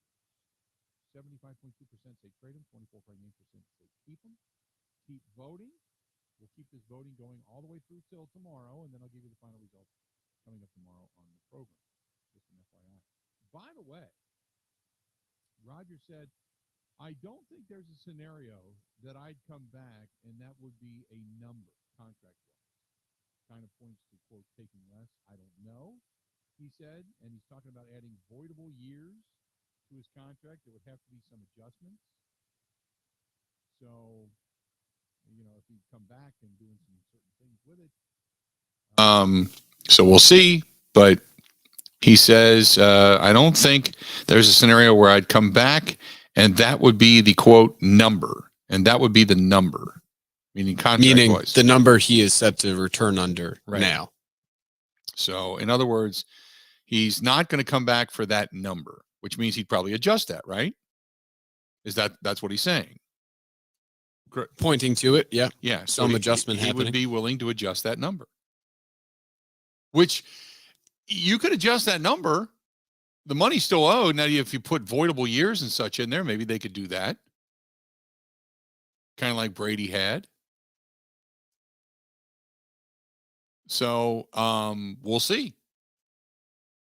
If he's willing to make some, a number adjustment and take less to, who knows? If that's what he's thinking, kudos to him, man. Kudos to him. That should be the louder statement of everything else. He did say he thanks the fans and the organization, the whole thing again. But yeah. So we'll see. But he may be 100% correct in the fact that he knows the number's pretty high. Asked by Pat McAfee how much of the $60 million he's owed in 2023 will factor into his decision. Rodgers said the contract would have to be tweaked if he's back. Definitely things would have to shift. There would have to be some adjustments for sure. He knows it. He knows he's owed a lot of money. There's a lot of things that have to be worked out contract-wise. First of all, if he wanted to be traded, and maybe that's what he says. He says, look, if you can't bring me back, then trade me away. But if you can't trade me away because the money's too high, then I don't want to put you in a bad situation. Let's do this. He could do that too. We